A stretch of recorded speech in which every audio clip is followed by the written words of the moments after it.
Mushoku Tensei, Reencarnação do Desempregado. Volume 20. Capítulo 1. Planos para o futuro e preocupações de Cliff. Um mês se passou desde os acontecimentos no reino de Shirone. O inverno estava chegando ao fim e a primavera estava chegando. No último mês, concentrei-me em elaborar um plano detalhado com Orsted. Nossa primeira tarefa: reunir aliados. Para isso, optamos por uma abordagem tripartida. O primeiro grande objetivo seria montar uma agência de inteligência para coletar informações. A banda mercenária de Rukwag, o grupo que Aisha e Limia formaram, funcionaria muito bem para isso. Seus altos escalões eram todos do meu pessoal, então eu poderia muito bem usá-los. Eu teria total cooperação deles nos bastidores. Eu estruturaria a hierarquia global do grupo de modo que a sede mantivesse contato com cada filial, de modo que pudesse obter informações de países ao redor do mundo. Eu os projetaria de forma que, caso não conseguisse chegar à sede, ainda pudesse visitar uma filial para saber todos os detalhes das notícias atuais. Isso seria menos para o uso de Orsted e mais para mim. Eu estava colocando minhas peças no tabuleiro, prontas para serem jogadas. O segundo objetivo era atrair figuras de autoridade e futuros líderes. A ressurreição de Laplace iria desencadear uma guerra, com toda a humanidade, suponho. Se cada nação estivesse preparada, apenas melhoraria os seus tempos de resposta quando a invasão finalmente chegasse. Assim, informaríamos os que estão no poder sobre a guerra que se aproxima e o que está em jogo. Ofereceríamos toda a ajuda que pudéssemos e faríamos com que eles se preparassem para o que estava por vir em 80 anos, em qualquer ritmo que conseguissem. A cooperação destas nações na iminente guerra de Laplace poderia tornar a nossa vida como bando mercenário de Rukwag mais fácil se a tivéssemos, ou muito, muito mais difícil se não a tivéssemos. A terceira vertente do plano era recrutar guerreiros para o combate. Este era o objetivo principal, no que dizia respeito a Orsted. Ele prefere que outros lutadores enfrentem Laplace em vez dele. Se conseguíssemos acabar com a maldição de Orsted para que ele não tivesse mais que lutar sozinho, então poderíamos até mesmo fazer com que nossos novos recrutas se juntassem à batalha final contra o Deus Homem. Orsted e eu conversamos sobre quem seria uma boa opção e finalmente decidimos este perfil, os guerreiros já destinados a lutar contra Laplace, mas que não se tornarão facilmente discípulos do Deus Homem. Por exemplo, títulos como Deus Ogro e Deus Ori, seus atuais detentores não tinham ódio ou amor por Laplace, mas as gerações futuras se oporiam a ele mais tarde. O mesmo para escolas como estilo Deus da Água e estilo Deus da Espada, os praticantes atuais estavam muito distantes de Laplace, mas seus aprendizes também o enfrentariam. Também planejamos perguntar a guerreiros de longa vida como o Deus do Norte Kalman III ou o Deus da Morte Randolph. Alguns guardavam ressentimentos pessoais contra Laplace, especialmente Ruigerd. O bando mercenário de Rukwag poderia localizar aqueles cujo paradeiro era desconhecido, após o que eu poderia visitá-los pessoalmente e negociar de joelhos. Imaginei que alguns deles me pediriam para fazer valer a pena. Mas, por enquanto, o plano se resumia mais ou menos a perguntar a todas as pessoas fortes e capazes que viessem à mente. Agora, então. Depois de reunirmos todos esses recursos, nos depararíamos com o gargalo final, o Deus Homem. Conhecendo, ele certamente enviaria seus discípulos para nos atrapalhar. Na maioria das vezes, não sabíamos quem poderia acabar servindo como um dos discípulos do Deus Homem. Orsted disse que poderia estimar as probabilidades em qualquer ciclo normal, mas como os discípulos neste ciclo já incluíam pessoas que nunca se tinham juntado ao Deus Homem antes, seria difícil ter a certeza. Se eu quisesse cumprir minhas missões, teria que protegê-las contra o risco de discípulos que Orsted não esperava. Quanto a como eu poderia fazer isso? Para ser sincero, não consegui pensar em nada. Então, decidi não pensar. Eu não sabia por quais padrões o Deus Homem escolheu seus discípulos. Orsted disse que tendia a escolher aqueles com destino forte, mas pessoas com destino fraco já haviam aparecido como discípulos. Eu nem entendi como é possível medir a força do destino de alguém. Parecia o tipo de regra que apenas Orsted e o Deus Homem entenderiam. Mesmo que eu tentasse acompanhar cada mínimo detalhe, perguntar a Orsted sobre cada pequena coisa só lhe daria mais dor de cabeça. Pensar nisso não me levaria muito longe. Eu era uma peça pequena neste jogo, mas os peões ainda podem fazer movimentos poderosos. Eu poderia espalhar uma mensagem entre as pessoas com quem nos aliamos, algo como "não acredite no que vem a você em um sonho". Discípulos provavelmente apareceriam, mesmo assim. Teríamos apenas que confirmar isso com qualquer pessoa que considerarmos suspeita e matá-la se necessário. Um trabalho difícil, mas eu faria isso. Além desse trabalho iminente e desagradável, não havia nenhuma desvantagem em fazer todos os aliados que pude. Afinal, o Deus Homem só poderia ter 3 discípulos por vez, o que significava que cada número adicionado às nossas forças nos dava uma vantagem. Se houvesse apenas 5 pessoas do nosso lado, nossa força cairia 20% se alguém nos traísse e se tornasse um discípulo. Se esse discípulo se juntasse às forças inimigas, a matemática pareceria ainda pior para nós. Mas se fossemos 10, ou talvez 20 de nós? Talvez 100, ou 1000. Basicamente, quanto maior for o nosso número, menor será o impacto que uma ou duas traições terão na nossa posição. É verdade que estaríamos ferrados se um líder do nosso lado caísse sob o controle do Deus Homem e transformasse 1000 aliados em inimigos, então tive que minimizar esse risco não dando muito poder a nenhum líder. Então de novo, eu seria esse líder por um tempo, então não precisava me preocupar com isso por enquanto.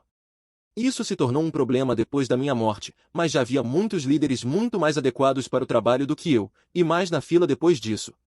Afinal, eu já tive Roxy. O recrutamento foi apenas uma das muitas necessidades logísticas. Eu precisava de uma forma de entrar em contato com Orsted, por exemplo. Nosso fracasso em evitar a morte de Pax durante nossa última batalha aconteceu devido à falta de comunicação.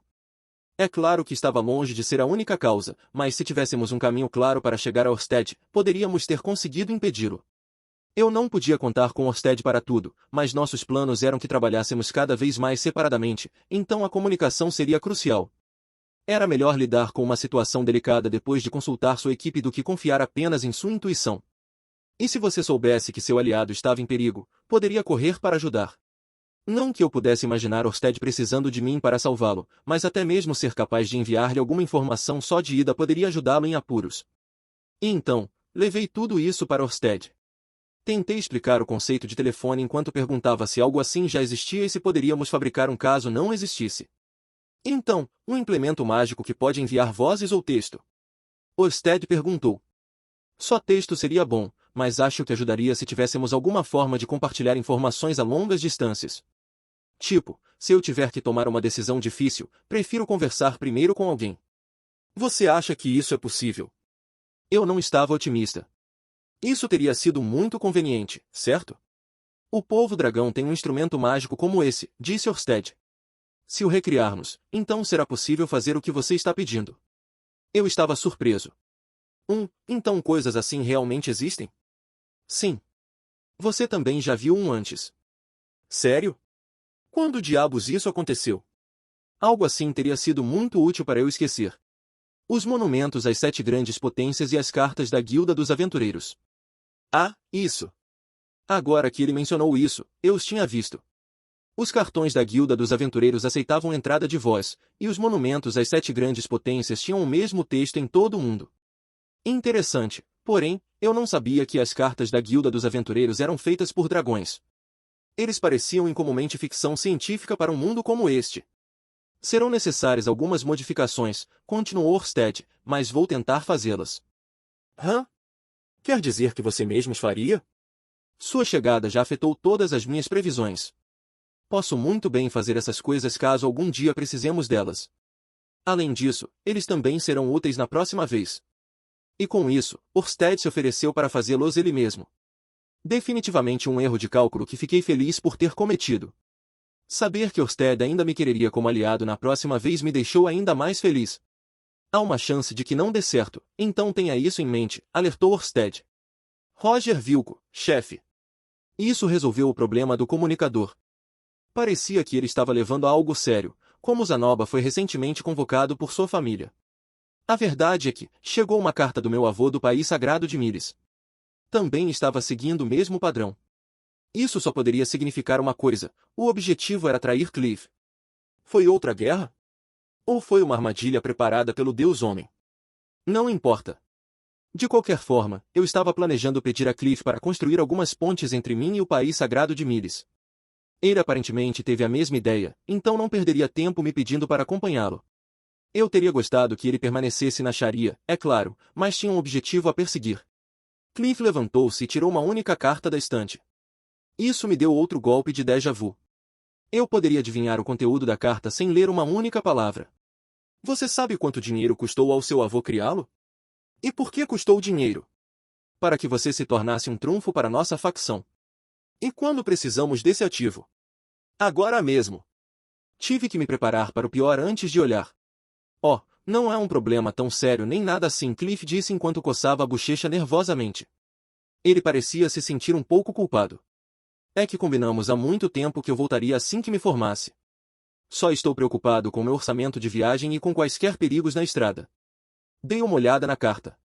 Começou perguntando pela saúde de Cliff. Depois disso, instruiu-o a mostrar a insígnia anexa da cura de fé Miles em uma igreja Miles, caso ficasse sem fundos para viagens. Dizia que Milichion estava atualmente envolvido em uma luta pelo poder e que eles estavam do lado perdedor. Então, um aviso severo: Cliff tinha que se preparar para o pior se quisesse voltar para casa e, se não pudesse, não deveria se preocupar. O avô de Cliff concluiu a carta dizendo que, apesar das palavras duras, ansiava por ver Cliff novamente e que esperava do fundo do coração seu retorno. Cada palavra na página demonstrava preocupação por Cliff. Eu nunca conheci o avô de Cliff, mas se ele conseguia escrever uma carta tão sincera, então eu tinha certeza de que ele era uma boa pessoa. Qual poderia ser o problema com isso?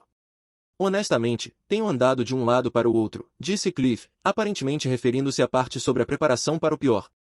Eu estava planejando voltar para casa assim que me formasse. Foi para isso que treinei tanto.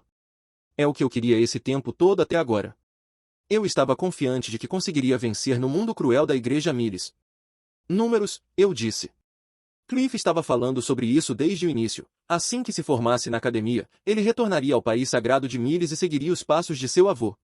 Embora, é claro, ele entendesse o quão difícil a sucessão papal havia se tornado ultimamente, então ele estava treinando diligentemente para a humilde profissão de sacerdócio. Também. Mas Cliff continuou enquanto se sentava no sofá e segurava a cabeça entre os braços. Eu me casei. Eu até tenho um filho. Eu imediatamente entendi com o que ele estava preocupado. Era o mesmo tipo de preocupação que sempre me atormentava. A Igreja Miles não tem escrúpulos em atacar as famílias dos fracos, de seus inimigos. Lizzie ficaria bem, ela sabe como se proteger. Mas Clive, ele não tem idade suficiente para andar sozinho. Eu não estou confiante de que posso protegê-lo. Eu entendi sua preocupação. Você sempre deseja manter seus entes queridos seguros. Eu nem contei ao meu avô que sou casado. Se espalhasse a notícia de que o neto do Papa Mili se casou com um elfo, ele poderia ter um escândalo nas mãos. Um que poderia forçá-lo a fugir do país. A fé Miles foi bastante dura com outras raças. Os elfos normalmente enfrentam menos discriminação por serem uma raça que vive na floresta, mas ouvi dizer que havia extremistas que os perseguiam só porque não eram humanos. E dado que ele na Lise não tinha exatamente uma grande posição entre os elfos, a realidade que aguardava Cliff e sua família era dura. Tenho pensado nisso repetidamente. Devo voltar, não devo voltar. Então Lise me conforta quando eu simplesmente não sei mais. É tudo em que tenho pensado ultimamente. É um pouco tarde para perceber isso, mas acho que entendi o que deixou Zanoba tão teimoso em voltar para Chirone. Eu tinha certeza de que Cliff queria voltar pessoalmente, mesmo que ele não estivesse decidido a isso. Mas fazer isso colocaria a esposa e o filho em perigo. Pior ainda, a escolha da esposa poderia até colocar o avô em risco. Seria certo continuar comprometido com seus antigos sonhos? Impossível dizer. Mesmo eu não sabia a resposta. Mas o que vim discutir aqui também tocou nessa mesma questão. Finalmente consegui oferecer-lhe uma tábua de salvação. Penhasco? O que? Gostaria que você se juntasse ao exército de Orsted em caráter formal. Cliff olhou fixamente em resposta. Pode ter sido uma escolha de palavras desajeitada da minha parte, mas eu não queria confundi-lo pedindo-lhe para se juntar à minha causa ou algo assim. Eu tive que ser claro. O que você quer dizer? Se você se tornar subordinado de Orsted, então Orsted e eu poderemos oferecer-lhe todo o nosso apoio. Você será capaz de proteger ele na Lise e Clive enquanto lidera o acampamento de seu avô à Vitória. Cliff franziu a testa. Se eu aceitasse sua ajuda, o que precisaria fazer? Depois de assumir o poder, você terá que se preparar para a eventual ressurreição de Laplace. A partir daí, expliquei meu plano, aquele centrado em Orsted daqui a 80 anos. Eu já havia mencionado Deus-Homem para Cliff antes, mas desta vez expliquei tudo detalhadamente desde o início. Assim que terminei de contar tudo a ele, Cliff parecia imerso em pensamentos. Então, o que você acha? Perguntei. Cliff não respondeu imediatamente, ele cruzou os braços, fechou os olhos e murmurou consternado. Achei que era um bom negócio. Cliff sabia que seu vago desdém por Orsted se devia à maldição de Orsted. Ele não sabia como Orsted realmente era sem a maldição, mas mesmo se você o tirasse da equação, eu não trairia Cliff. Eu ficaria triste se ele tivesse dúvidas sobre isso. Você pode me dar mais algum tempo? Cliff perguntou, Como se sua resposta estivesse sendo arrancada dele depois de toda aquela reflexão profunda. A cerimônia de formatura acontecerá em breve.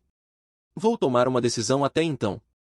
Ele me deu um prazo claro, então não tive escolha a não ser aceitá-lo. Eu tive que me perguntar por que ele não conseguia simplesmente balançar a cabeça e concordar, mas talvez o próprio Cliff não tenha entendido sua hesitação. Nesse caso, você deveria conversar sobre isso com Elinalise também, eu disse. Não há razão para carregar todo o fardo sozinho. Sim, isso mesmo. Obrigado. Desta vez, Cliff simplesmente acenou com a cabeça enquanto um leve sorriso surgiu em seu rosto. Elinalise provavelmente ouviu nossa discussão. Eu notei flashes de cabelos loiros aparecendo por trás de uma porta entreaberta no corredor. Eu tinha certeza de que alguém como ela poderia fazer Cliff entender. Eles podem não acabar onde eu gostaria, mas ei, tudo bem também. Tudo bem, voltarei mais tarde. Claro. Desculpe por tudo isso, disse Cliff. Não se preocupe. Eu sei que é difícil, mas estamos todos juntos nisso. Com isso, saí do quarto de Cliff, mas não antes de avisar Elinalise. Eu esperaria até a cerimônia de formatura pela resposta de Cliff. Faltavam cerca de 2 meses, então pensei em colocar as coisas em andamento em outro projeto. Para isso, precisei da ajuda de Zanoba. Capítulo 2. A loja Zanoba. Zanoba não era mais um príncipe. Ele passava os dias penhorando suas relíquias reais para poder construir uma casa perto da minha, uma casa robusta de 2 andares. Ele o projetou pensando na produção de estatuetas, de modo que o primeiro andar era amplo e espaçoso, como uma garagem. A área de estar ficava principalmente no segundo andar, onde ele planejava abrigar Ginger, Julie e ele mesmo. Parecia espaçoso o suficiente para os 3. Eu não sabia como o relacionamento deles mudaria com o tempo, pode ficar um pouco estranho se algum deles se casar. De qualquer forma, embora ele tivesse dinheiro suficiente por enquanto, seja da poupança ou de uma mesada real, ele só iria diminuir a partir daqui. Decidi pagar a ele o aluguel pela produção da armadura mágica, que também classifiquei como custos de pesquisa. Zanoba aceitou o dinheiro, mas não sem alguma objeção. Não sou o único a trabalhar nisto, por isso não posso deixar de sentir que é errado aceitar dinheiro por isso, disse ele com uma sobrancelha levantada pensativamente. Eu entendi sua tendência, a criação da armadura mágica foi um esforço de equipe entre Zanoba, Cliff e eu. Mas aqui, apenas a Zanoba estava a receber financiamento para a I&D. Não fez sentido. Mas por essa lógica, o que realmente não fazia sentido era eu. Saí e trabalhei na armadura mágica, e fui eu quem foi compensado por isso. Em outras palavras, eu fui o único a receber dinheiro da criação da armadura mágica até agora. Uma criação que todos trabalhamos juntos para fazer. A armadura mágica não foi criada para ganho financeiro, mas é da nossa natureza como humanos atacar uns aos outros por uma moeda extra. Se eu quisesse ser justo, deveria ter pago Cliff também. Embora Cliff não estivesse pressionado por dinheiro, é claro, eu não tinha certeza se ele aceitaria. Bem, isso de lado. Há momentos na vida em que você só precisa pagar se for solicitado. E ei, ninguém que eu conhecia era ganancioso o suficiente para tirar vantagem de mim mesmo. Eu tinha espaço de manobra suficiente no bolso para ser caridoso. Sim, todos temos o dever de retribuir quando temos alguma liberdade financeira. De qualquer forma, eu precisava da armadura mágica e também das habilidades de engenharia de estatuetas de Zanoba. É natural pagar por algo que você precisa. E com isso, eu poderia considerar o estilo de vida de Zanoba pago. Eu estava agora diante da porta da frente da casa daquele engenheiro de figurinhas. Eu respirei fundo. Disseram-me que eu era livre para entrar quando quisesse, mesmo quando o chefe da casa estivesse ausente. Mas havia uma regra: bater antes de entrar. Era simplesmente uma etiqueta adequada entre 2 compatriotas amigáveis. Zanobaia, uhul! Abra já! Eu gritei, chamando Zanoba enquanto tocava a campainha. Ah, mestre! Por favor, por favor! A porta já está aberta. Sua resposta foi incrivelmente rápida. No entanto, eu precisava de um pouco mais do que isso. Você está certo? Posso realmente entrar? Cuidado, eu vou fazer isso. Pare-me enquanto você pode. Depois de começar, não consigo me conter. Não obter consentimento da última vez levou a um acidente pelo qual quase poderia ter sido preso. Não tenho ideia do que você poderia estar se referindo, mas não vou impedi-lo, então entre. Tem certeza que não há nenhuma mulher perto de você se vestindo, não é? Você não tem nada com que se preocupar. Eu senti isso. Eu acreditei em Zanoba. Isso mesmo, eu confiaria nele mais uma vez. No homem que nunca deixou de acreditar em mim quando recebi aquele diário do futuro. Se o preto se tornasse branco e o mundo se invertesse, eu saberia que ainda existe um único homem em quem vale a pena acreditar, Zanoba. Okidoki, aí vou eu. Eu abri a porta. Este lugar foi a oficina de Zanoba desde o primeiro passo. Era um espaço amplo com 2 mesas de trabalho em meio a um mar de caixas de madeira e estatuetas espalhadas por toda parte. Zanoba sentou-se em frente a uma das mesas. Julie estava com ele. Isso por si só não seria incomum, mas a atmosfera em torno do workshop estava um pouco diferente hoje. Se eu tivesse que identificar o que era, diria que o problema estava no lugar onde Julie estava sentada. Normalmente, Julie estaria fazendo estatuetas na mesa, a uma curta distância da casa de Zanoba. Mas hoje ela não estava sentada naquela mesa. Julie estava sentada no colo de Zanoba. Ela estava sentada no colo dele enquanto olhava atentamente para a estatueta que estava pintando. A propósito, Zanoba estava cuidadosamente esculpindo uma parte da armadura mágica acima de sua cabeça. Os restos das esculturas dele caíam no topo da cabeça dela, mas Julie não parecia notar. Zanoba! Você com certeza se aproximou da Julie enquanto eu não estava olhando, hein? Isso representa um problema? O pequeno corpo de Julie aninhava-se na alta estatura de Zanoba. Eles pareciam irmãos. Saudável. Você sabe, contanto que a única coisa que eles fizessem naquela posição fosse fazer figuras juntos. Mas sim, era seguro dizer que não havia nenhum indício de obscenidade aqui. Quero dizer, não que isso teria sido um problema para ele se houvesse. Este mundo não tinha nenhuma lei de idade de consentimento, então ninguém teria usado isso contra ele. Mas, veja bem, eu bati, então gostaria que eles pudessem ter se separado um pouco. Não, você é uma visão reconfortante, eu disse enquanto puxava uma cadeira no canto da oficina. Então, mestre, o que o traz aqui hoje? Sobre isso. Claro, não vim à casa de Zanoba para falar sobre o tempo. Eu já o havia encarregado do projeto de fabricação da armadura mágica, mas tinha outro trabalho que queria dar a ele e no qual ele trabalharia em paralelo. A verdade é, Zanoba, vim informá-lo sobre sua nova posição. Posição, você disse. Sim, posição, confirmei enquanto tirava um único pedaço de papel do bolso da camisa. Mostrei-o para Zanoba como se fosse uma oferenda. Ah, perdoe meus modos, disse Zanoba. Ele rapidamente colocou Julie no chão e limpou os restos de si mesmo antes de aceitar o papel graciosamente. O cara tinha uma sensação de refinamento. Murmurou Zanoba. Diz que Zanoba Shirone será designado para o departamento de vendas de estatuetas. De fato. Eu imploro que você aceite. Eu não estaria disposto a fazê-lo, mas não pretendíamos adiar esse projeto. Essa reatribuição significou efetivamente que começaríamos a avançar com os planos de vender aquelas estatuetas de Ruiger que havíamos feito há tanto tempo. Ele deve ter se perguntado por que estávamos fazendo isso agora, neste momento. Mas, na verdade, vender essas figuras específicas neste momento específico foi crucial. Iríamos recrutar líderes de todo o mundo e, ao mesmo tempo, capturar todos os aliados que pudéssemos ver para a batalha contra Laplace. No entanto, havia algumas pessoas cujo paradeiro era desconhecido. Incluindo, sim, Ruigerd. Ruigerd passou cronogramas típicos do continente demônio, mas nesse ciclo, ele se teletransportou comigo para o central.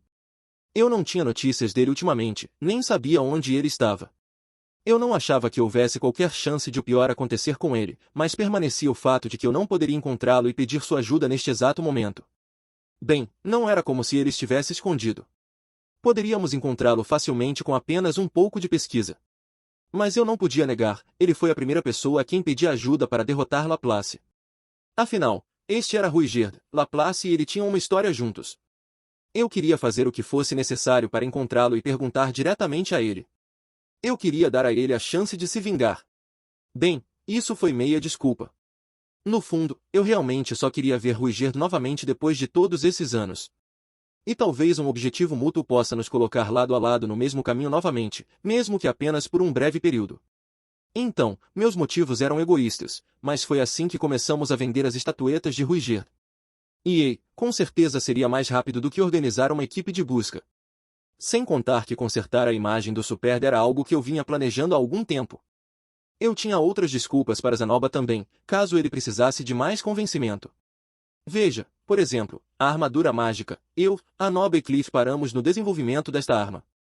Havia uma possibilidade muito real de que a versão 3 não fosse concluída. Mas que sorte! Surgiram esses planos em grande escala para vender estatuetas. Atingir a escala necessária para distribuição e vendas significava contratar e treinar engenheiros. Lembre-se, as técnicas de engenharia para bonecos e estatuetas poderiam ser transferidas diretamente para a engenharia da armadura mágica. Ao aumentar o número de especialistas que entendem nossa engenharia e ao ter mais iterações para tentativa e erro, aumentamos as chances de encontrar um avanço revolucionário.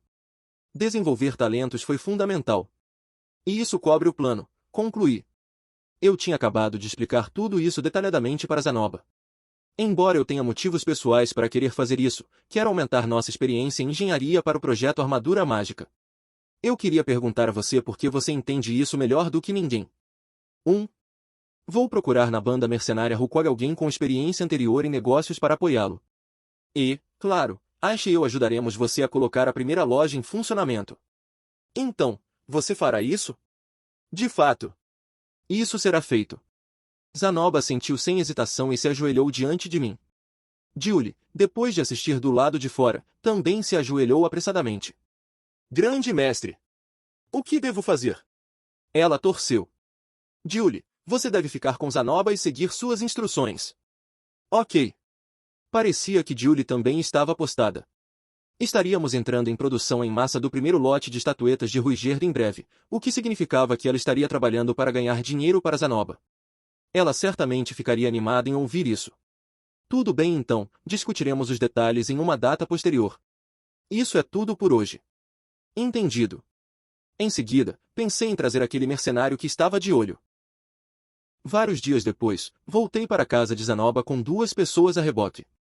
De um lado estava um homem de aparência medrosa e óculos redondos. Ele modelou o cabelo em uma divisão 7x3 em vez de um corte tigela. Ele usava um casaco preto com bordado amarelo. Ele era claramente humano. É aqui que você trabalhará de agora em diante. Tudo bem. Ouça bem, José. Não seria exagero dizer que este enorme projeto está sobre seus ombros, eu disse. José engoliu em seco. Mas você não precisa se preocupar mais do que o necessário, continuei. Afinal, para nosso grande benfeitor, este é apenas um projeto entre muitos. Este era Joseph, um temperamento ansioso e um problema desagradável com a bebida combinavam-se para torná-lo frequentemente pálido, o que fez com que pálido se tornasse um apelido bonitinho dele entre os mercenários. Antes de ingressar no bando mercenário, ele era comerciante. Os comerciantes deste mundo normalmente iniciavam suas carreiras como caixeiros viajantes. Se economizassem seu dinheiro e ganhassem status suficiente em suas guildas ou comércios, poderiam se tornar funcionários ou aprendizes de um comerciante de alto nível e, acumulando ainda mais recursos e experiência, poderiam finalmente abrir sua própria loja. Se o dono de uma loja conseguisse manter esse ímpeto, poderia acabar possuindo uma loja maior, tornando-se executivo de uma empresa ou até mesmo sendo selecionado como fornecedor pessoal da família real. Joseph parecia ter chegado ao estágio de dono de loja, mas então cometeu um grande erro que lhe custou tudo. Sempre que lhe perguntavam onde havia errado, ele sempre se fechava e ficava em silêncio. Mas não havia dúvida de que era por causa de uma mulher, ou assim Linia me contou. Claro, se você conhecesse a reputação de Linia, suas teorias teriam a força de um saco de papel molhado. Meu palpite é que o erro dele envolveu o álcool. Ele pode ter ficado bêbado até ficar estupefato e colocado as mãos em uma funcionária, apenas para descobrir que era uma armação para sujar ele. Espere. Pareceu-se com o que Linia me contou. Deixa para lá. De qualquer forma, depois de perder tudo, Joseph vagou até encontrar o caminho para o bando mercenário. De acordo com Aisha, ele era incrivelmente habilidoso em gestão e finanças, então não parecia que estava mentindo sobre ter uma loja. E considerando quão elevados eram os padrões de habilidades de Aisha, esse elogio significava muito. Bem, pensando bem, Aisha me considerava habilidoso, então esse elogio valia a pena. De qualquer forma, tudo isso o levou a ser escolhido na multidão para ser o conselheiro da inauguração da primeira loja da Zanoba. Você tem certeza? Perguntou Joseph, seu rosto pálido fazendo jus ao apelido. Ouvi dizer que o Sr. Zanoba pode ser um indivíduo temível. Que quando ele fica com raiva, ele achata as pessoas no teto, como se fossem panquecas. Joseph, meu garoto, isso são apenas rumores, eu o tranquilizei. Em que mundo um homem jogaria alguém no teto quando estivesse com raiva? Se alguém estivesse realmente com raiva, não jogaria as pessoas no chão? Exatamente. O terreno é muito mais difícil. Você está certo, sim. Claro que eu estava certo. Zanoba só batia as pessoas no teto quando pulava de alegria. Seu movimento preferido quando estava com raiva era uma garra de ferro no rosto. Dito isto, é melhor não deixá-lo com raiva em primeiro lugar. Mas isso vale para qualquer um, não? Você já foi vendedor antes, então tenho certeza de que concorda que é melhor manter seus clientes sorrindo? Não, não, há momentos em que é melhor irritá-los. Existem agora. As pessoas podem tomar decisões erradas quando estão com raiva. Principalmente inimigos. Irritá-los pode atrapalhar seu julgamento e dar-lhe vantagem nas negociações. Interessante. Pode se aplicar a inimigos. Mas não estávamos falando de inimigos agora, estávamos? Zanoba é um inimigo? Perguntei. Não, não. Me desculpe. Eu não queria ser pedante. Ah, não há nada com que se preocupar. Afinal, eu estava errado. Sim, é melhor lidar com alguns inimigos quando estão com raiva, é verdade. Certo. Mas é claro, o Sr. Zanoba não é inimigo, então pretendo evitar irritá-lo. É só que, quando eu estava com os mercenários, tudo o que fiz deixou alguém bravo comigo. É verdade que ele não parecia se encaixar facilmente com os heróis imprudentes que compunham nosso bando mercenário. Provavelmente porque ele era tão tímido e reservado. Lembro-me de como ele foi horrível durante minha primeira entrevista com ele depois que Aisho sugeriu para mim. A cor em seu rosto quando ele entrou na sala do capitão passou de pálido e direto para branco, como se ele fosse um cadáver ambulante. Ele começou a conversa supondo que certamente seria punido por algum erro que cometeu, então manteve um leve sorriso preso em seus lábios o tempo todo enquanto beijava a bunda. Eu tinha minhas dúvidas sobre o cara, para dizer o mínimo. Até Aisha tentou voltar atrás em sua recomendação sobre ele. Ele era um vendedor que abandonou. Quer dizer, ele era um idiota. Conselhos de falha geralmente não são confiáveis. Se alguém não entendesse exatamente por que falhou, então estaria sujeito a repetir seus erros. Eu estava falando por experiência própria. Mas o fracasso também era um fato da vida. A maturidade de alguém com muitos fracassos vale seu peso em ouro. Nunca cresceríamos se deixássemos o fracasso nos impedir. Você não precisava de uma taxa de sucesso de 100%, 60% ainda é uma nota mínima, mesmo quando o teste está mudando o mundo. O gostinho do sucesso muda as pessoas. Senti que se pudesse dar esse gosto a esse homem, ele se tornaria um trunfo excepcional. Eu o escolhi para este projeto não apesar do seu passado, mas por causa dele. Nosso benfeitor perdoa os fracassos e garante que o sucesso não fique sem recompensa. Se você conseguir fazer deste projeto um sucesso, poderá acabar gerenciando a divisão de marketing do bando mercenário. Ora, não tenho certeza se estaria apto para essa posição. Talvez. Mas você não recusou a oportunidade. Você está aqui. Isso fala por si. Foi uma linha bastante profunda para terminar, se é que posso dizer isso. Bem, foi profundo até que alguém estragou tudo. Esse alguém era Linia. Não se preocupe, Miau. Zanoba é como um manuzinho para miar. Mantenha o queixo erguido e, se acontecer alguma coisa, deixe-me falar com ele. Vou dar a ele a velha dobradinha, Miau. Por alguma razão, ela me acompanhou quando configurei este projeto pela primeira vez, agindo como uma espécie de guru de negócios o tempo todo. Considerando que sua primeira incursão em um trabalho honesto terminou antes mesmo de começar, sua arrogância fez parecer uma novata que sabe tudo. Chefe! Muito obrigado. Eu me sinto tão aliviado. Joseph parecia reconfortado por ela estar aqui, e ela tinha alguma autoridade que eu não queria minar, então, por enquanto, decidi deixá-la falar bobagem sem interferir. Ela levaria uma surra se atrapalhasse, no entanto. Agora, vamos entrar. Eu sugeri. Queria evitar mais hesitações, então abri a porta. Eis, Zanoba, você sabe aquela coisa sobre a qual conversamos. Foi então que percebi, eu tinha errado. Mais uma vez, abri a porta sem bater. E diante dos nossos olhos, além da porta que se abriu com um estrondo, estava uma visão inacreditável. Dentro do primeiro andar da casa de Zanoba estavam Zanoba e Julie, que estavam sentados e trabalhando em suas próprias estatuetas. Dessa vez ela não estava sentada no colo de Zanoba. Essa parte estava bem. Mas outra pessoa me fez parar no momento em que entrei, Ginger. Ela estava segurando carinhosamente um adorável cachorro de pelúcia. O que é isso? Ela perguntou desconfiada. Ruivo. Com um bicho de pelúcia. Ah, não, isso não queria dizer que eles não pertenciam um ao outro, mas foi uma visão inesperada. Eu senti como se tivesse me deparado com alguma coisa. Eu poderia jurar que Ginger não tinha interesse nesse tipo de coisa. Talvez Zanoba, por não ser mais um príncipe, tenha lhe dado uma mudança de opinião. Sim, depois de me acalmar e pensar um pouco, pareceu natural. Além disso, Não era certo julgar alguém pelos seus gostos. Garrarra! O que um cavaleiro está fazendo mimando um bicho de pelúcia? Miau. O que ela é? Uma bab miau. Chefe, qual é a grande ideia? Miau. Espere um segundo. Dei um chute em linha. Aliás, os povos fera tinham uma forma de brincadeira em que praticavam a caça em bonecos de demônios e animais. Era um jogo que crianças muito pequenas brincavam. Então eu não poderia usar isso contra ela, ela não estava zombando dos gostos de Jindir. Ela estava apenas falando de sua experiência como uma mulher fera.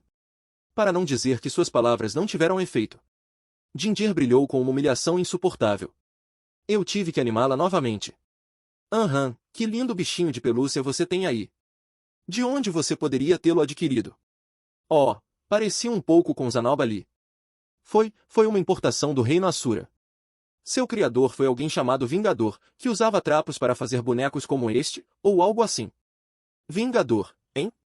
Um nome bastante parecido com um Jindir, não é? Sim. É por isso que estou gostando um pouco disso. É realmente tão infantil assim? Ah, de jeito nenhum. Não preste atenção ao que algum gato insensível lhe diz. Ela não tem gosto. Eu acredito que você deve amar o que você ama. Ah, sim, muito obrigado. Eu poderia dizer que Zanoba tinha um sorriso no rosto enquanto nos ouvia. Era o rosto de um aquarista vendo um amigo cair na toca do coelho de um hobby próprio. Ele deve ter ficado feliz em ver Jindir se interessar por bonecas.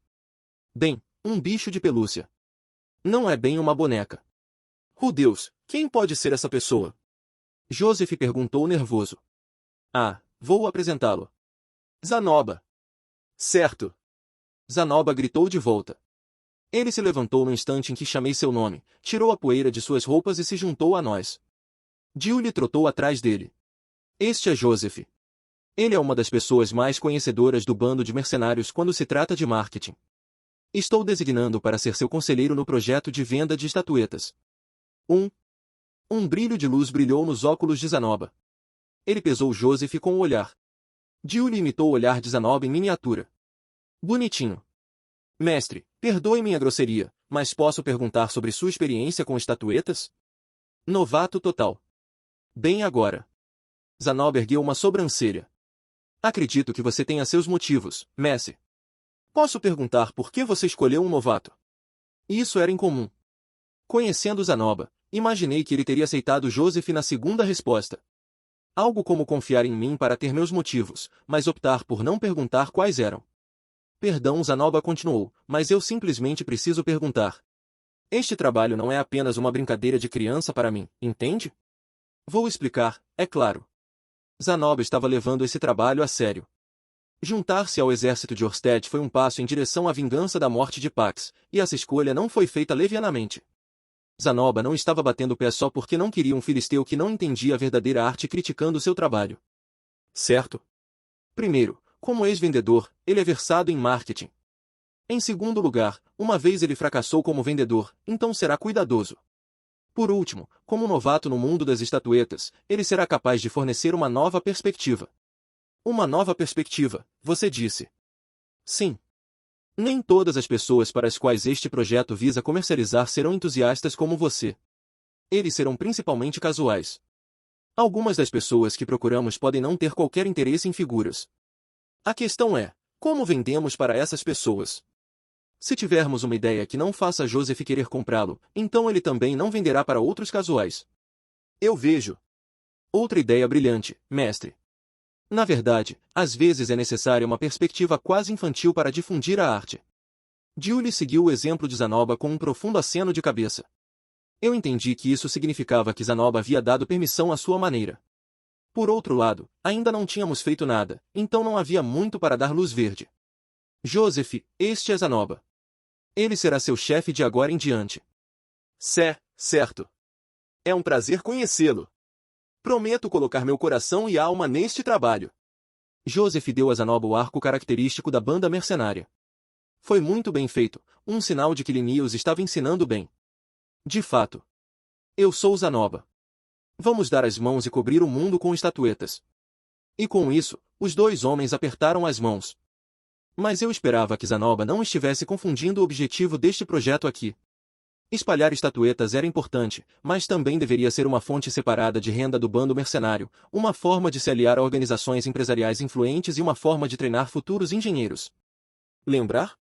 Por outro lado, eu também tinha meus próprios motivos. Meu objetivo era ver Ruigerdo mais uma vez. Espere, se o marketing era o objetivo aqui, então não há razão para que as estatuetas fossem nosso produto preferido. Agora, vamos falar sobre o plano de abrir nossa primeira loja. As apresentações estavam fora do caminho, então era hora de começar a trabalhar. Primeiro, esses serão nossos principais produtos. Queremos vendê-los principalmente para as pessoas comuns. Nós três estávamos reunidos em torno de uma grande mesa no estúdio que compunha o primeiro andar da casa de Zanoba. Coloquei uma estatueta de Ruigerdo e um único livro ilustrado em cima dela. O livro continha os contos heróicos de Ruigerdo que Nora havia escrito. Planejamos vender o livro e a estatueta como um conjunto. Era uma ideia que eu estava pensando há algum tempo. Claro, tivemos a permissão de Norm para vender o livro. Este mundo pode não ter leis de direitos autorais, mas deveríamos nos ater a alguns princípios. Eu vejo. Joseph pegou o livro e folheou suas páginas. Então, é uma história sobre como os Super não eram demônios aterrorizantes, mas sim os heróis que lideraram o mundo durante a batalha final? Tem certeza de que é uma boa ideia vender isso? Conseguimos permissão. 1. Lord Perugues, é claro. Joseph franziu a testa. Mas a quem mais eu deveria perguntar? Lord Perugues era a única pessoa no livro que ainda estava viva. Ele era o único que poderia dar os direitos à imagem de alguém. Não que esses direitos existissem neste mundo, mas ainda assim. 1. Isso não atrairá críticas da Igreja Miles? Isso é verdade. Há pessoas que não vão gostar que vendamos algo que canta louvores aos demônios. Mas a Igreja Miles não é o único grupo que trata os Super dessa forma. E de qualquer forma, a própria história toma emprestadas passagens da Bíblia de Miles para mostrar como as ações do herói estão corretas de acordo com seus ensinamentos. Norna era uma seguidora de Miles, então ela espalhou frases de seus ensinamentos em todo o seu trabalho. A história respeitou a fé, qualquer um que se sentasse e lesse acabaria pensando que Miles era uma religião maravilhosa. Pena que eles não me aceitariam, no entanto. Muitas esposas. É mesmo, eu não sou um seguidor de Miles, então não posso dizer de qualquer maneira, mas se for, tudo bem. Honestamente, eu esperava que os Miles Justice Warriors reclamassem de cada detalhe problemático, independentemente de terem lido o livro ou não. No entanto, considerar essa multidão pelo valor nominal é sempre uma perda de tempo. Eu queria isso para vender. Eu queria restaurar o bom nome da tribo Super. Se não pudéssemos nos unir, inevitavelmente lutaríamos um contra o outro. Dito isto, estamos considerando onde e como vendê-los de forma mais eficaz. Joseph, gostaríamos de ouvir sua opinião honesta. Joseph olhou para frente e para trás entre a estatueta e o livro enquanto pensava. Eventualmente, ele levantou a cabeça e nos disse diretamente. Eles não vão vender. Assim não. Bem, isso foi uma surpresa. Agora, escutes, a Noba interrompeu com um passo ameaçador à frente. Agora, dê a ele um momento, eu disse enquanto segurava Zanoba. Eu queria ouvir o cara. Em primeiro lugar, os livros nunca vão se mover. Não há muitas pessoas que saibam ler. Você planeja vender isso para casuais em vez de entusiastas, não? Poderia arrecadar algumas vendas da classe nobre, mas se o seu público-alvo for plebeu, então será muito difícil.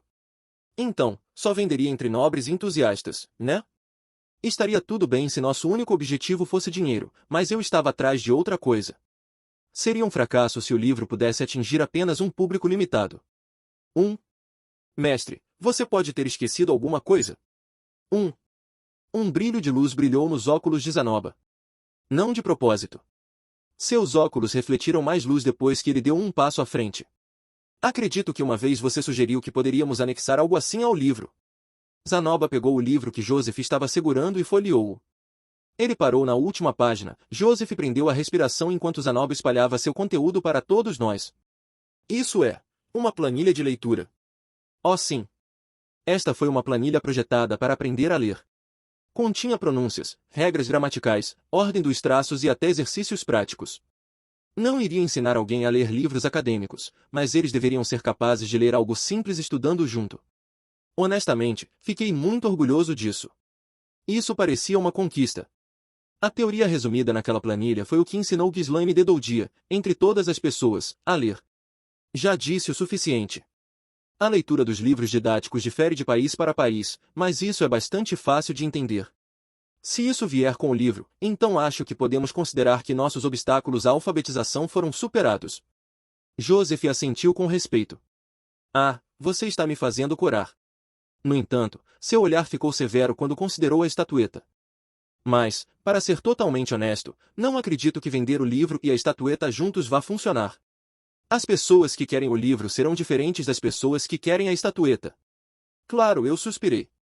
Isso deveria ser óbvio. Poderia até incomodar as pessoas ficarem presas a uma estatueta volumosa quando tudo o que queriam comprar era um livro. Mas espere, Zanoba objetou. Não podemos saber até tentarmos, podemos? Considerando que ensina a ler, tenho certeza que muitas pessoas o comprariam para seus filhos.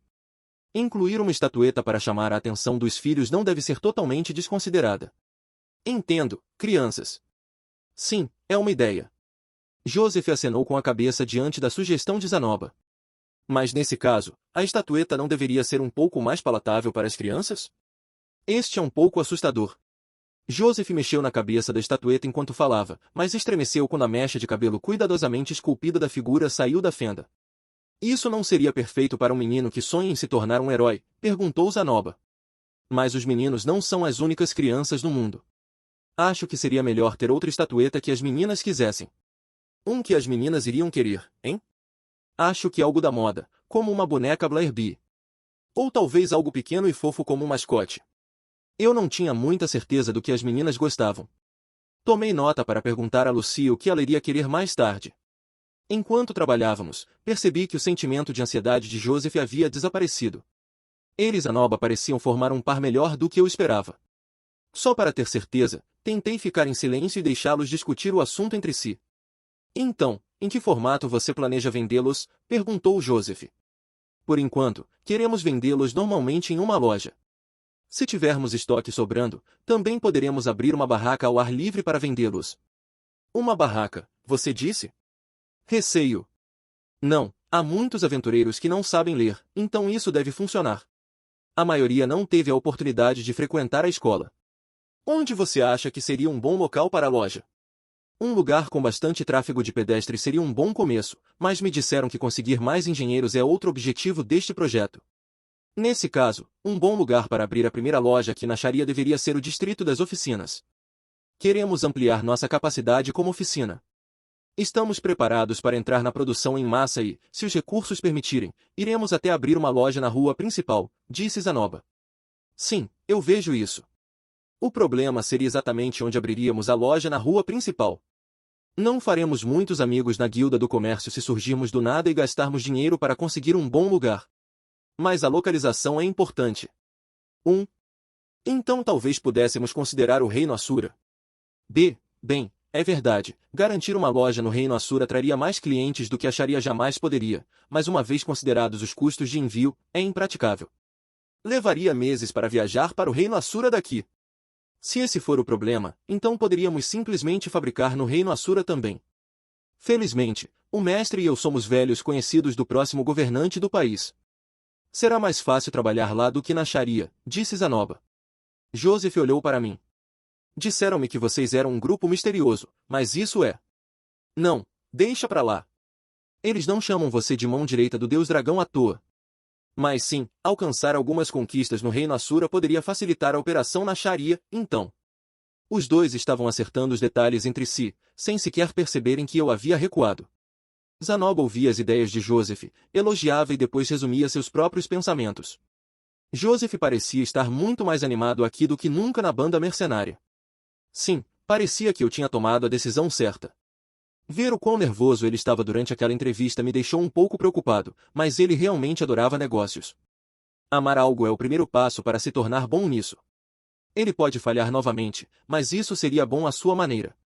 Tudo bem, acredito que isso resolverá nossos planos por enquanto. O que você diz, presidente? Opa, eu estava perdido. Olhei para Ginger e Julie em busca de uma dica. Julie tinha uma expressão preocupada no rosto, como se não entendesse muito bem o que estava acontecendo. A expressão de Ginger, porém, era despreocupada. Ginger, qual é a sua opinião? Perguntei. Não posso dizer com certeza, pois ainda estou no início dos meus estudos, mas pelo que ouvi, acho que tudo correrá bem. Ah, então ela estava estudando. Eu precisava encontrar uma chance de continuar meus estudos também. E o tempo livre para fazer isso. Bom ponto, eu disse. Meus estudos de administração estão faltando, então não posso fazer a ligação. Devíamos contar nossos planos para Aisha por enquanto, e se ela nos der o carimbo, seguiremos em frente a partir daí. Eu pediria a Aisha seus pensamentos como referência. Até então, eu tinha que estudar um pouco sobre o comércio neste mundo. Isso não me tornaria mais do que um novato, no entanto. Um novato se refere melhor à sua leitura do que ao seu próprio julgamento. O importante era que eu pudesse me contentar em contratar Joseph como nosso consultor por enquanto. Nosso conselheiro que veio com o selo de aprovação de Aisha, aliás. Zanoba, gestor do projeto, concordou com a decisão. A única ação que me restou como líder do projeto foi aprovar tudo e aguardar os resultados. Zanoba, Joseph, odeio despejar todo o trabalho em vocês, mas vou deixar vocês dois cuidarem do lado comercial. Espero que você possa colocar este projeto no caminho certo. Como quiser. Eu vou tentar. Se você precisar de recursos, pessoal ou conexões, não hesite em perguntar. Eu farei algo acontecer para você.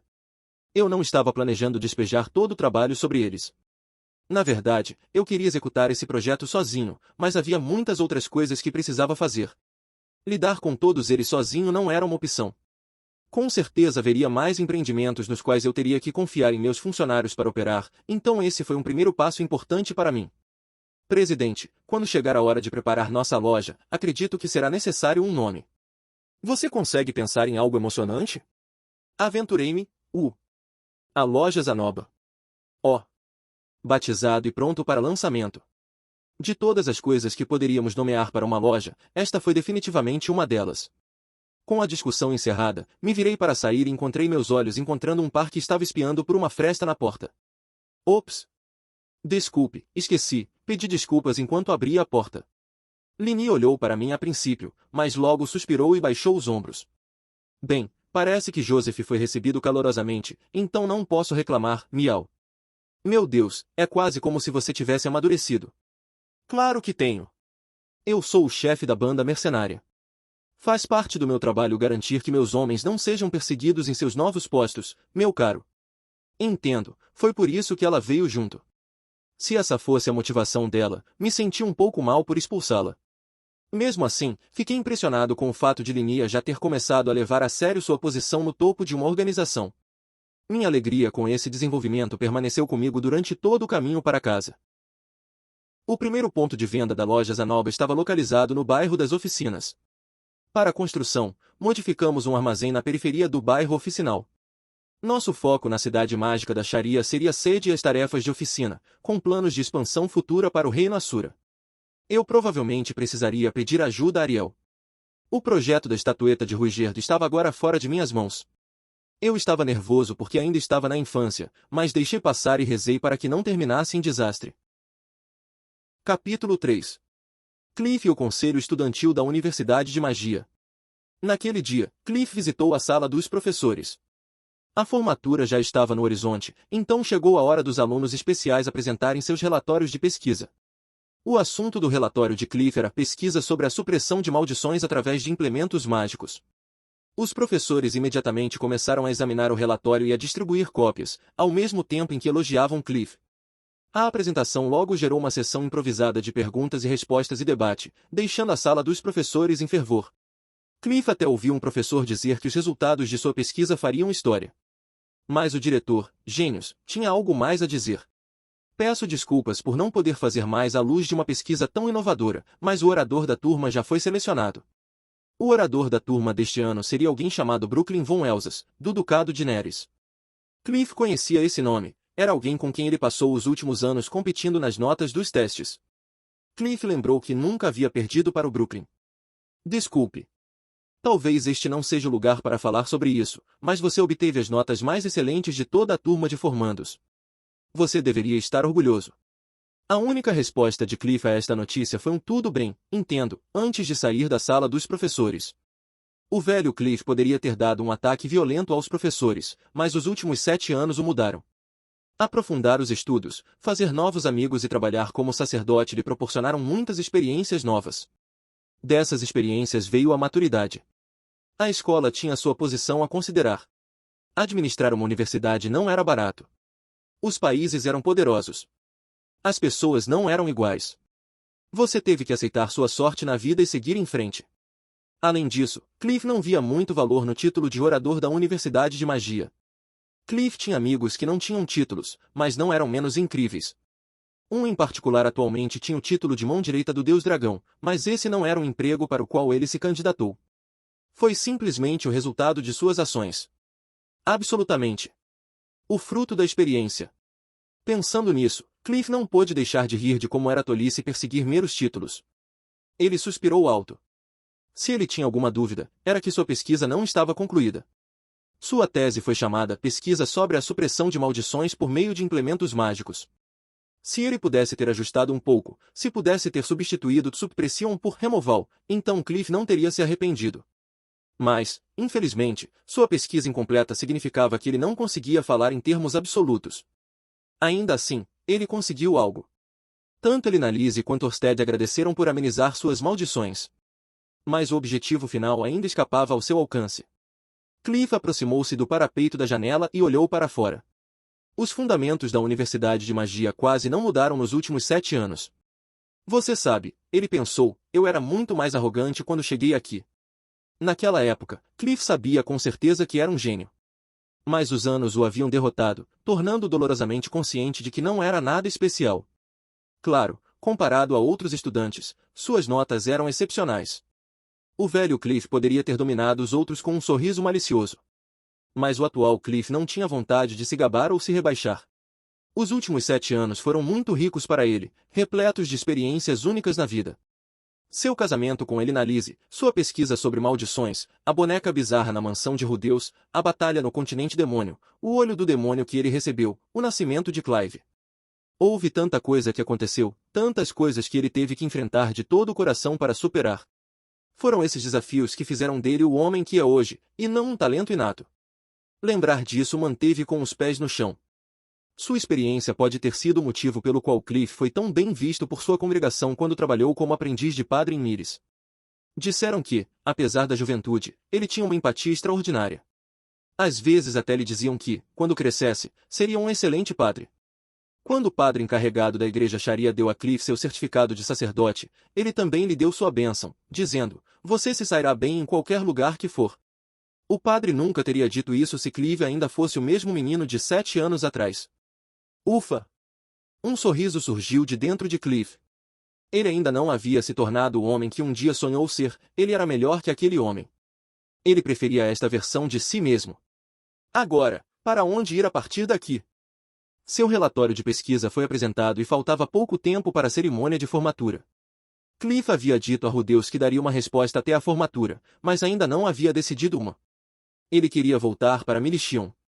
Mas ele tinha esposa e filho agora. Os pais de Cliff morreram em uma luta pelo poder dentro da igreja Miles. Especificamente, a luta pelo poder de seu avô como Papa Miles. Retornar a Milishion colocaria Elinalise e Clive em perigo. E então Rudeus deixou cair uma solução no colo de Cliff. Ele queria que Cliff ajudasse Orsted como membro da igreja Miles. Para forjar uma aliança. Se ele pudesse fazer isso, então Rudeus ofereceria toda a ajuda necessária para Cliff subir na hierarquia. Ele cuidaria para que Elinalise e Clive estivessem protegidos. Era tudo que Cliff poderia pedir e muito mais. Mas deixando de lado a arrogância, Cliff não se via merecendo esse tipo de apoio agora. Certamente não de alguém tão incrível quanto Rudeus. Cliff pode ter tido dúvidas sobre Rudeus quando se conheceram, mas ele era sincero e trabalhador. E não era exagero dizer que a maioria das experiências únicas de Cliff só aconteceram por causa de Rudeus. Alguém tão extraordinário pedindo ajuda a Cliff foi provavelmente uma demonstração de amizade mais do que qualquer outra coisa. Ainda assim, isso era tudo que ele poderia querer. Elinalise e Clive estariam seguros, ele teria o formidável apoio de Orsted e o caminho para o topo da hierarquia da igreja Miles estaria totalmente aberto. Era tudo que Cliff queria. E, no entanto, algo parecia sutilmente estranho. Clive ainda não entendia por que isso acontecia. O que ele deveria fazer? O que ele queria? Todos os dias ele sofria com isso até chegar a hora de voltar para casa, para Elinalise, e parar de pensar. Acho que vou ficar por aqui um pouco mais. Cliff planejava ir direto para casa depois de enviar o relatório, mas virou-se bruscamente. Se ele fosse para casa agora, o dia terminaria como todos os outros. Isso não seria bom. Santo Miles disse uma vez, se o parto é um dever das pessoas, então não o evite, mas não se entregue a ele. Santo Miles também disse uma vez, deixe-se angustiar e não fuja da sua angústia. Isso significava que não era certo fugir de sua angústia e entregar-se a Elinalise. A frase, sempre deixe seu coração estar tranquilo, também estava nos ensinamentos de Miles, então desgastar seus próprios nervos por causa disso também não era bom. Mas ele precisava tomar uma decisão logo. Uma decisão sobre como ele responderia ao pedido de Rudeus. O que eu faço? Cliff disse que decidiria depois de discutir o assunto com Elinalise, mas Elinalise não fez comentários de qualquer maneira. Tudo o que ela disse foi para pensar por si mesmo. Ela disse isso não para abandonar Cliff, mas para lhe dar um leve empurrão. Se essa fosse a posição de Elinalise, então Cliff se sentia obrigado a resolver isso sozinho. Elinalise viveria muito tempo, muitas vezes mais do que Cliff. Na verdade, o filho deles provavelmente também faria o mesmo. Comparado com sua experiência, Cliff era um bebê. No entanto, Elinalise nunca o tratou como uma criança, ela o via como seu amado marido. Elinalise o respeitava, então Cliff queria retribuir o favor. Eu posso fazer isso. Eu sou um gênio. Essa frase escapou como um hábito. Já foi algo em que ele acreditava sem questionar, agora, era um mantra para motivá-lo a agir. Ele já sabia muito bem que não era um gênio, mas ficou animado ao repetir aquelas velhas palavras e lembrar de acreditar que eram verdadeiras. Nós, deveríamos. Cliff ouviu vagamente o eco de vozes discutindo no corredor. As lutas não eram particularmente raras na Universidade de Magia. Em qualquer outro momento, Cliff teria ignorado. Mas neste momento, Cliff sentiu-se atraído por isso e desceu as escadas. Entre essas vozes estava uma que Cliff reconheceu. Foi o que eu disse. Somos nós que deveríamos estar fazendo isso. Exatamente. Não podemos esperar que outras pessoas limpem a nossa bunda. Nós mesmos temos que proteger esta escola. Vários estudantes gritavam enquanto se reuniam em torno de uma menina pequena. Eles não a estavam ameaçando, parecia que ela era algum tipo de líder, então os outros imploravam para que ela fizesse uma ligação. E aquela garota era alguém que Cliff conhecia bem. Por favor, presidente. Você tem que nos deixar ir, presidente Norn. Era Norn Greira. Ela ficou carrancuda, cercada pelos outros alunos. Norn, o que há de errado?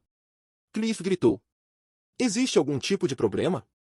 Todos os alunos, incluindo Norn, viraram-se para Cliff. Sua expressão relaxou um pouco, mas outros estudantes avançaram antes que ela pudesse responder. Quem você pensa que é? Este é um assunto do conselho estudantil.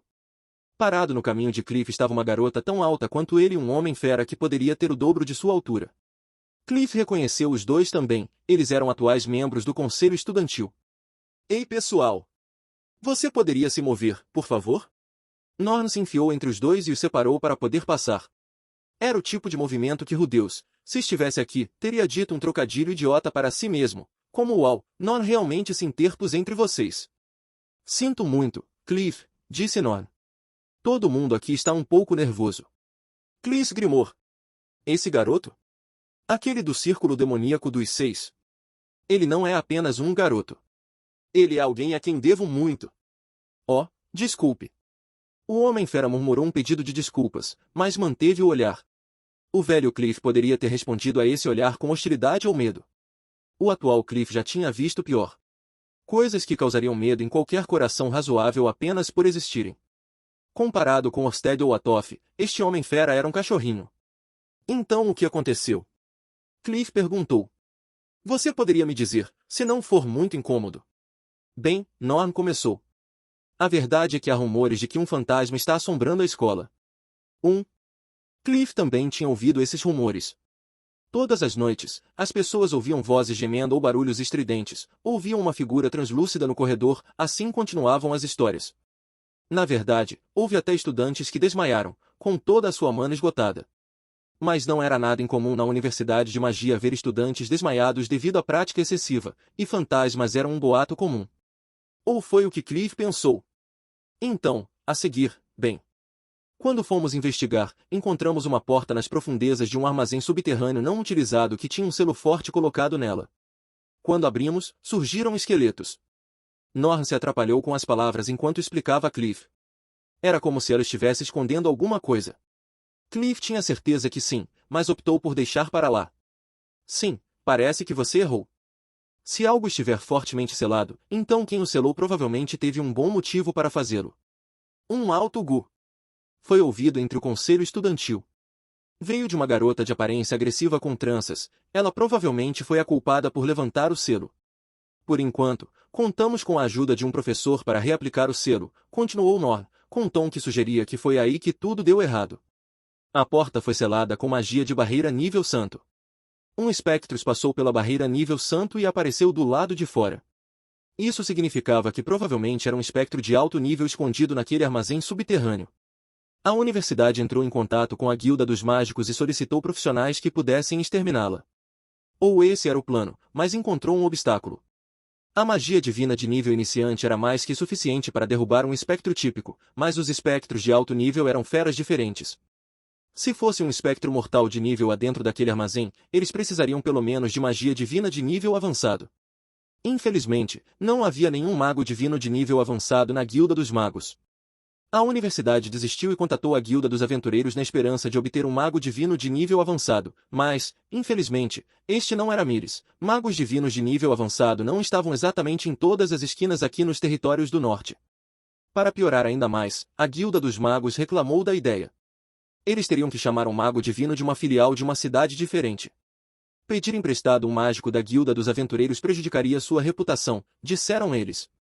Mas mesmo que a escola conseguisse trazer o mago divino de outra cidade, eles não apareceriam imediatamente. E assim, os dias foram passando, até que a primeira vítima apareceu. A causa era incerta, talvez o selo não tenha sido reaplicado corretamente ou talvez estivesse com defeito desde a primeira aplicação. A vítima era uma estudante anônima que entrou em coma depois que o espectro a atacou e drenou sua mana. Seu único sintoma era a simples exaustão de mana, nada com risco de vida. Ela estava de volta à aula no dia seguinte. Mas desde então, o número de vítimas aumentou constantemente. No momento, parecia que o espectro ainda estava protegido pelo selo e só poderia escapar para fora para atacar os alunos em um determinado horário do dia. Mas os espectros aumentariam constantemente o poder a cada banquete de mana humana que consumissem. Se continuasse a atacar os estudantes, logo ficaria forte o suficiente para avançar e trazer consigo um exército de esqueletos. As consequências potenciais podem ser catastróficas. É por isso que alguns membros do conselho estudantil sugeriram que deveríamos ir até lá e derrotar os espectros antes que isso acontecesse, Norm concluiu. Posso pelo menos usar magia divina de nível iniciante. Interrompeu um aluno. Comprei algumas armas do distrito de oficinas que são fortes contra espectros, interveio o outro. É para isso que estamos estudando magia, adicionou mais um. Presidente, por favor, dê-nos a palavra. Os espectros não eram de forma alguma impossíveis de serem derrubados por métodos além da magia divina. Os ataques normais tiveram algum efeito pequeno, e itens ou implementos mágicos causariam danos. Nesse sentido, um mago divino não era estritamente necessário para exterminar um espectro. Entendo, disse Cliff. Bem, o que você acha? Sou contra, afirmou Norm. Se esse monstro fosse algo que pudéssemos lidar sozinhos, então a Guilda dos Magos e os professores certamente não estariam esperando por algum mago divino. Você acertou, concordou Cliff. A magia divina pode não ter sido o único método, mas foi de longe o mais eficaz. Um aventureiro experiente nem tentaria lutar contra um espectro sem um mago divino ou muita preparação. Eles eram tão perigosos. E este era um espectro de alto nível. Para começar, subestimá-lo poderia facilmente exterminar todos eles. Foi aí que Norm desanimou. Mas não posso simplesmente ficar parado e ver mais alunos serem prejudicados. Norm não poderia se opor totalmente a uma ação enquanto os alunos estavam se machucando. E cautela à parte, muitos dos estudantes que compunham o conselho estudantil eram a nata da cultura. Eles eram proficientes o suficiente para fazer até Norm considerar que poderiam ter uma chance. Ao mesmo tempo, ela não podia negar que tinha um longo caminho a percorrer em comparação com pessoas como seu irmão, o que a fez hesitar ao tomar uma decisão. O que deveríamos fazer? Perguntou Norm enquanto franzia a testa. Vamos, você poderia apenas. Não, espere, você tem razão. Cliff quase perguntou por que ela não consultou Rudeus, mas ele se conteve. Ele começou a perceber o que Norm estava sentindo. Com certeza, Rudeus poderia resolver esse problema rapidamente se Norm contasse a ele sobre isso.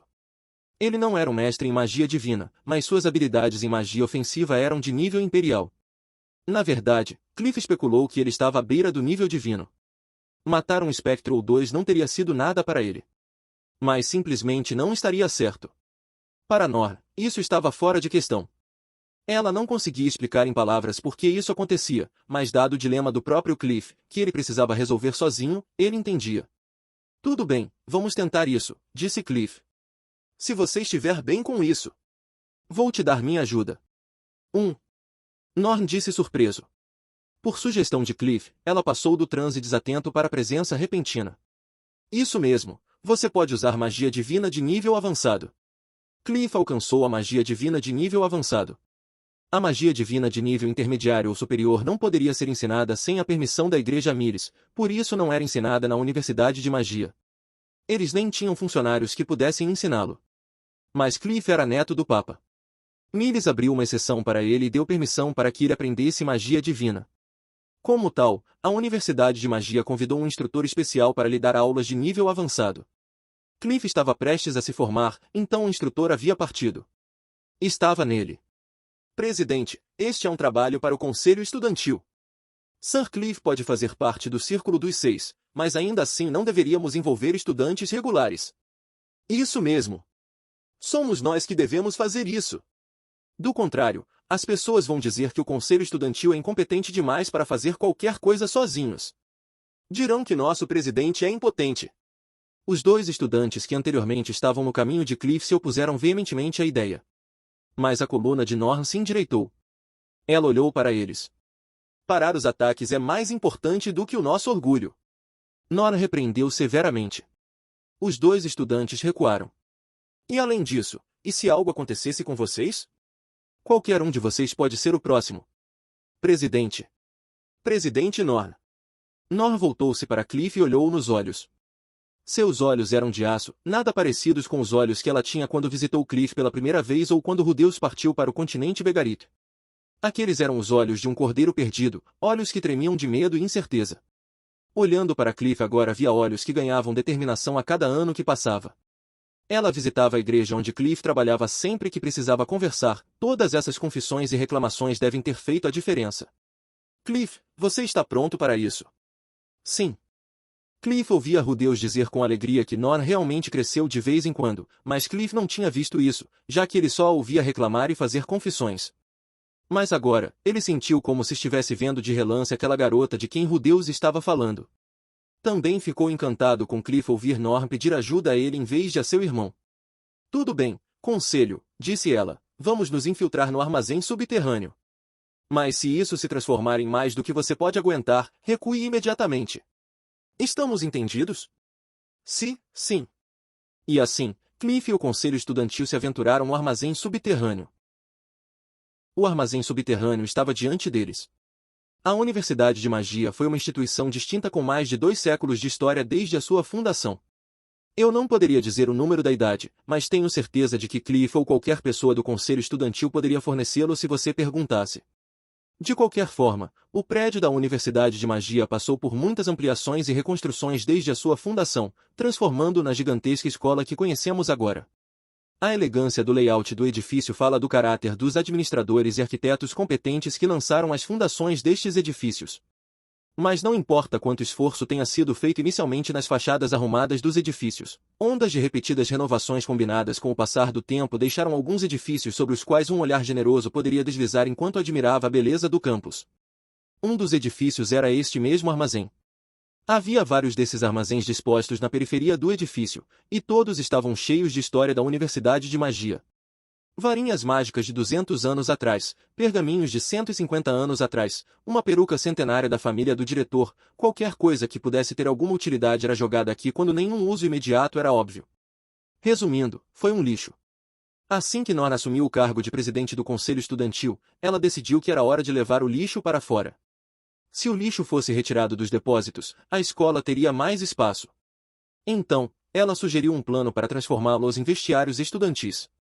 Limpeza de lixo incômodo não utilizado era o tipo de projeto prático, embora não essencial, que combinava com Nor. Mais recentemente, a população estudantil cresceu muito. Tornou-se uma realidade premente que a escola estava a ficar sem armários pessoais para oferecer aos alunos. Havia professores que não estavam a bordo. Disseram que tudo naqueles armazéns era um artefato histórico, alguns deles valiosos. Você não poderia jogar tudo indiscriminadamente. Mas Norn encerrou essas reclamações dizendo, se eles são realmente valiosos, então essa é mais uma razão pela qual não deveriam ser abandonados no canto de um armazém. No final, o conselho estudantil apropriou-se dos fundos necessários, contratou assistentes dentro da escola e começou a trabalhar na limpeza do armazém. Este projeto foi recebido de forma relativamente positiva e muitos estudantes aderiram ansiosamente para ganhar algum dinheiro. Mas à medida que o trabalho continuava, alguns desses estudantes trabalhadores conheceram os espectro.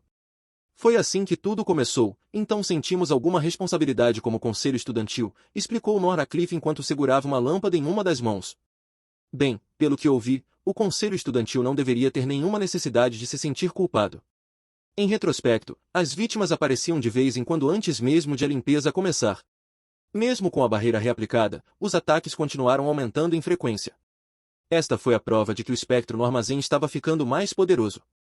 Mesmo que o conselho estudantil não tivesse assumido esse projeto, os espectro teriam se libertado dessa barreira mais cedo ou mais tarde. Na verdade, o conselho estudantil ajudou todos a descobrir o espectro ainda mais rápido, então havia uma fresta de esperança aqui. Oh! Gemendo com as palavras de Cliff estava uma garota, a mesma de rabo de cavalo que se agarrou a Norn antes. Ambos os punhos seguraram sua varinha de 50 centímetros enquanto ela olhava para a escadaria escura que levava ao armazém subterrâneo. Seus dentes estavam cerrados e seu corpo tremia. Foi ela quem encontrou a porta selada no escuro.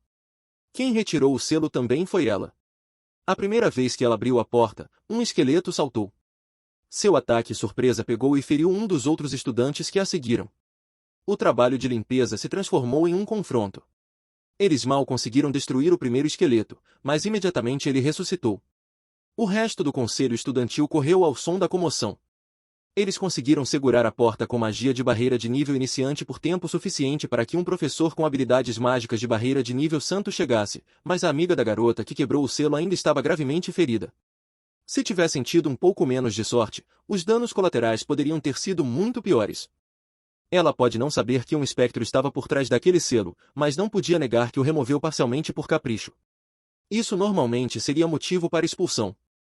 No entanto, Norn a encobriu.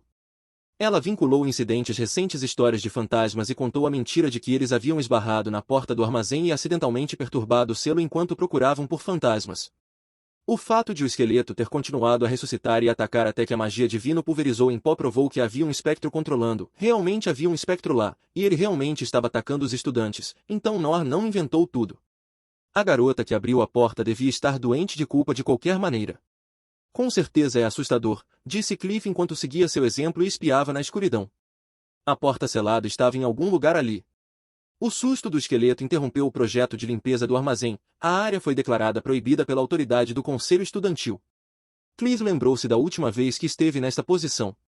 Foi quando ele se juntou a Rudeus para vasculhar o prédio que eventualmente se tornaria sua mansão. Naquela época, Cliff estava tremendo assim como a garota que estava ao lado dele agora. Ei, qual era o seu nome mesmo? Perguntou Cliff. Eu. Sim. É Sheila, ok. Sheila olhou para Cliff como se dissesse, e daí? E quanto a isso?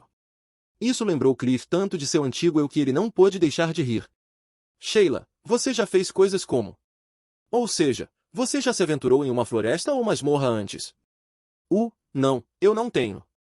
Mas tenho certeza de que um membro do círculo demoníaco dos 6 como você tem muita experiência. Então? Quem se importa? Ah, não tenho quase nenhum, disse Cliff. Sheila olhou para ele com desconfiança. Ele continuou, é que uma vez ouvi algo de alguém que teve essa experiência. Ele disse que quando os iniciantes tentam assumir muitas tarefas, acabam não conseguindo lidar com nada. Concentre-se em fazer uma coisa e fazer certo. Isso foi desde a época em que ele acompanhou o líder escalonado em uma aventura? Não, tinha que ser de quando ele revistou aquela mansão com Rudeus alguns dias depois. Cliff lembrou que Rudeus lhe deu uma única ordem: se encontrarmos um inimigo, use magia divina de nível básico para atacá-lo. Cliff manteve essa ordem em sua cabeça e, quando a boneca atacou, ele foi capaz de se defender com magia divina. Certo. Iniciantes não aguentam muito. Tem alguém aqui que está acostumado a lutar contra monstros ou que já trabalhou como aventureiro? Cliff perguntou ao grupo. Dos 7 membros do conselho estudantil, 2 mãos se levantaram em resposta. Um pertencia ao Homem-Fera e o outro pertencia a um humano. Muitos povos fera cresceram em florestas, onde lutavam contra sua cota de monstros. O humano provavelmente teve uma história como aventureiro. Tudo bem, vou pedir para vocês dois darem as ordens. Para todos os outros, vamos decidir suas funções de antemão. Ei, Cliff, veio uma voz rouca. O que é? Eu não iria pressioná-lo muito, já que a presidente disse que lhe devia muito, mas você não é nosso chefe, disse o Homem-Fera de antes. Cliff parou por alguns segundos, mas logo percebeu que qualquer coisa que ele dissesse não iria chegar até esse cara. Justo. Então Norn, por favor, assuma a liderança. Não importa quem está no comando, não é? De qualquer forma, não é como se eu soubesse muito sobre lutar contra monstros. Mas você é o presidente. Bem, isso é verdade. Ok, falarei com Needle para atribuir funções. Seguindo a sugestão de Cliff, Norn caminhou até o aluno com a mão levantada e discutiu tudo detalhadamente. Needle, você costumava ser um aventureiro, certo? Vou lhe contar os pontos fortes de todos, então espero que você possa me dar conselhos sobre quem seria adequado para qual trabalho. Cliff olhou de volta para o Homem-Fera que levantou a voz. Claro. Foi por isso que ele seguiu Norn e não Cliff. Norn estava em seu elemento atribuindo as funções do partido. Ela se lembrou de cada detalhe de quem era bom em qual magia e quem tinha habilidades não mágicas úteis enquanto ela atribuía os papéis com eficiência. Se a velha Norn recebesse um papel de liderança, ela poderia ter entrado em pânico e preocupado com o que fazer antes de abaixar a cabeça em resignação. Mas desta vez foi diferente.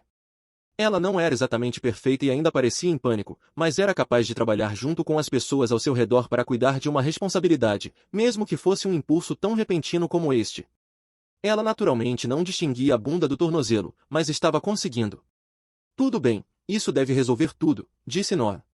Vocês estão prontos, pessoal? Sim. Com os papéis decididos, Cliff e os membros do conselho estudantil caminharam mais fundo na escuridão do armazém subterrâneo. A porta era de pedra. O círculo mágico esculpido em sua superfície emanava um brilho azul pálido, um feitiço de barreira nível santo. A Universidade de Magia só tinha um professor na equipe que poderia usar magia de barreira de nível santo. Quando algum dos feitiços de barreira definidos em toda a escola precisava de ajustes ou manutenção, era ele quem fazia isso. O círculo mágico não parece estar desgastado, disse Cliff enquanto investigava. Sua experiência em magia de barreira só subiu para o nível intermediário, mas estudar maldições, desenvolver a prótese Alif e fabricar a armadura mágica o tornou bastante conhecedor dos círculos mágicos. No mínimo, ele percebeu rapidamente que o círculo mágico estava funcionando corretamente e não demorou muito para descobrir como desligá-lo temporariamente. Se ele gastasse um pouco mais de tempo decodificá-lo, provavelmente poderia aprender como usar esse feitiço de barreira de nível santo. Mas é claro que Cliff era um homem de ordem. Ele sempre seguiu as regras, mesmo sendo capaz de quebrá-las. Se Cliff aprendesse essa magia de barreira de nível santo, isso poderia colocar o professor que mantinha esse selo em maus lençóis. Ele não tinha intenções de fazer isso. Afinal, ele percebeu, poderia estudar o que quisesse quando voltasse para casa, no país sagrado de Miles. Eu posso desligar. Podemos entrar. Entendido, disse Norn.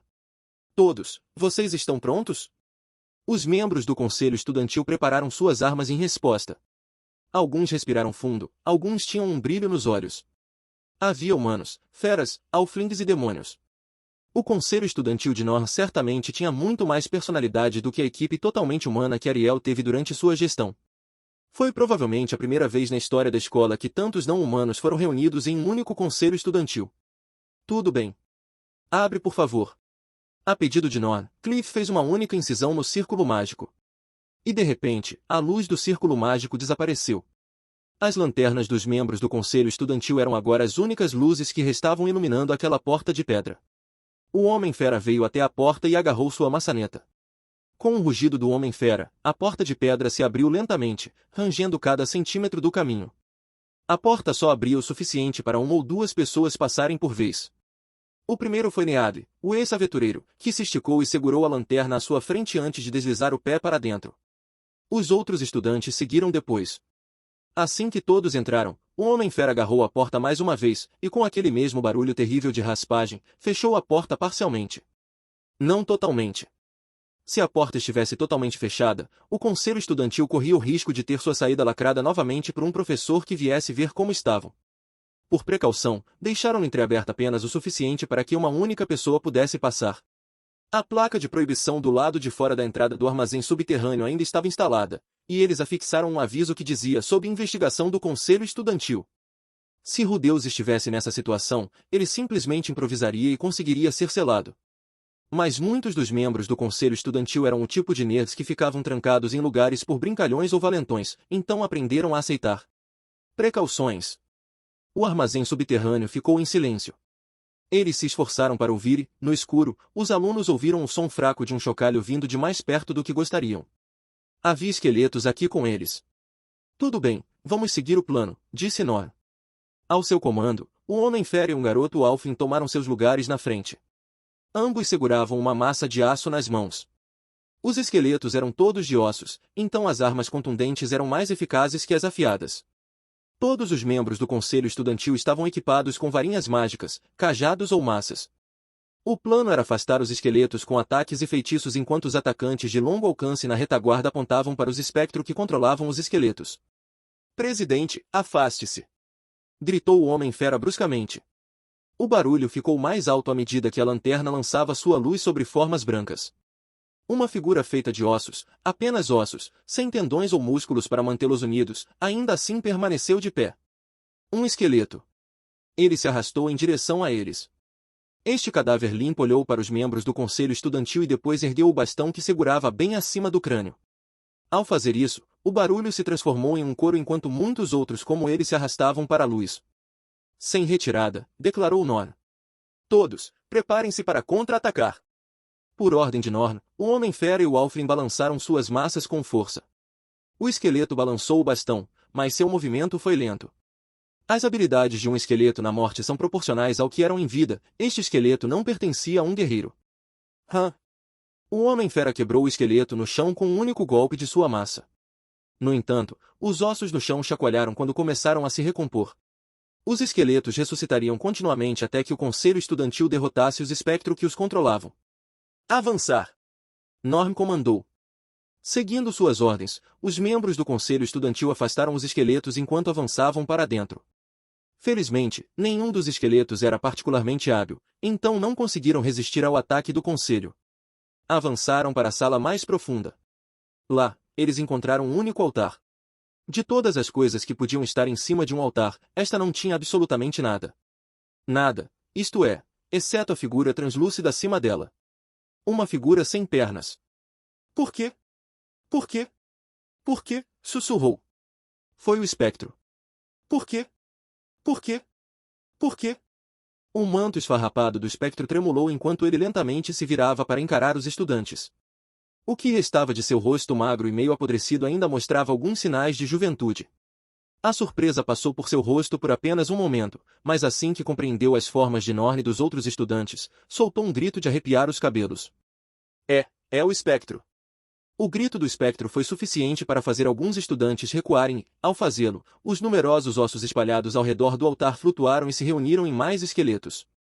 Pior, os esqueletos destruídos anteriormente, atrás deles, ressuscitaram em uma nova onda de ataque. Os membros do conselho estudantil foram flanqueados entre exércitos de esqueletos na frente e na retaguarda. Tudo de acordo com o plano. Mas... Ai! Uma das alunas de repente sentiu uma dor no tornozelo. Quando ela olhou para baixo, viu um pequeno osso, talvez com 20 centímetros de comprimento. Foi um rato. Eram ossos de rato.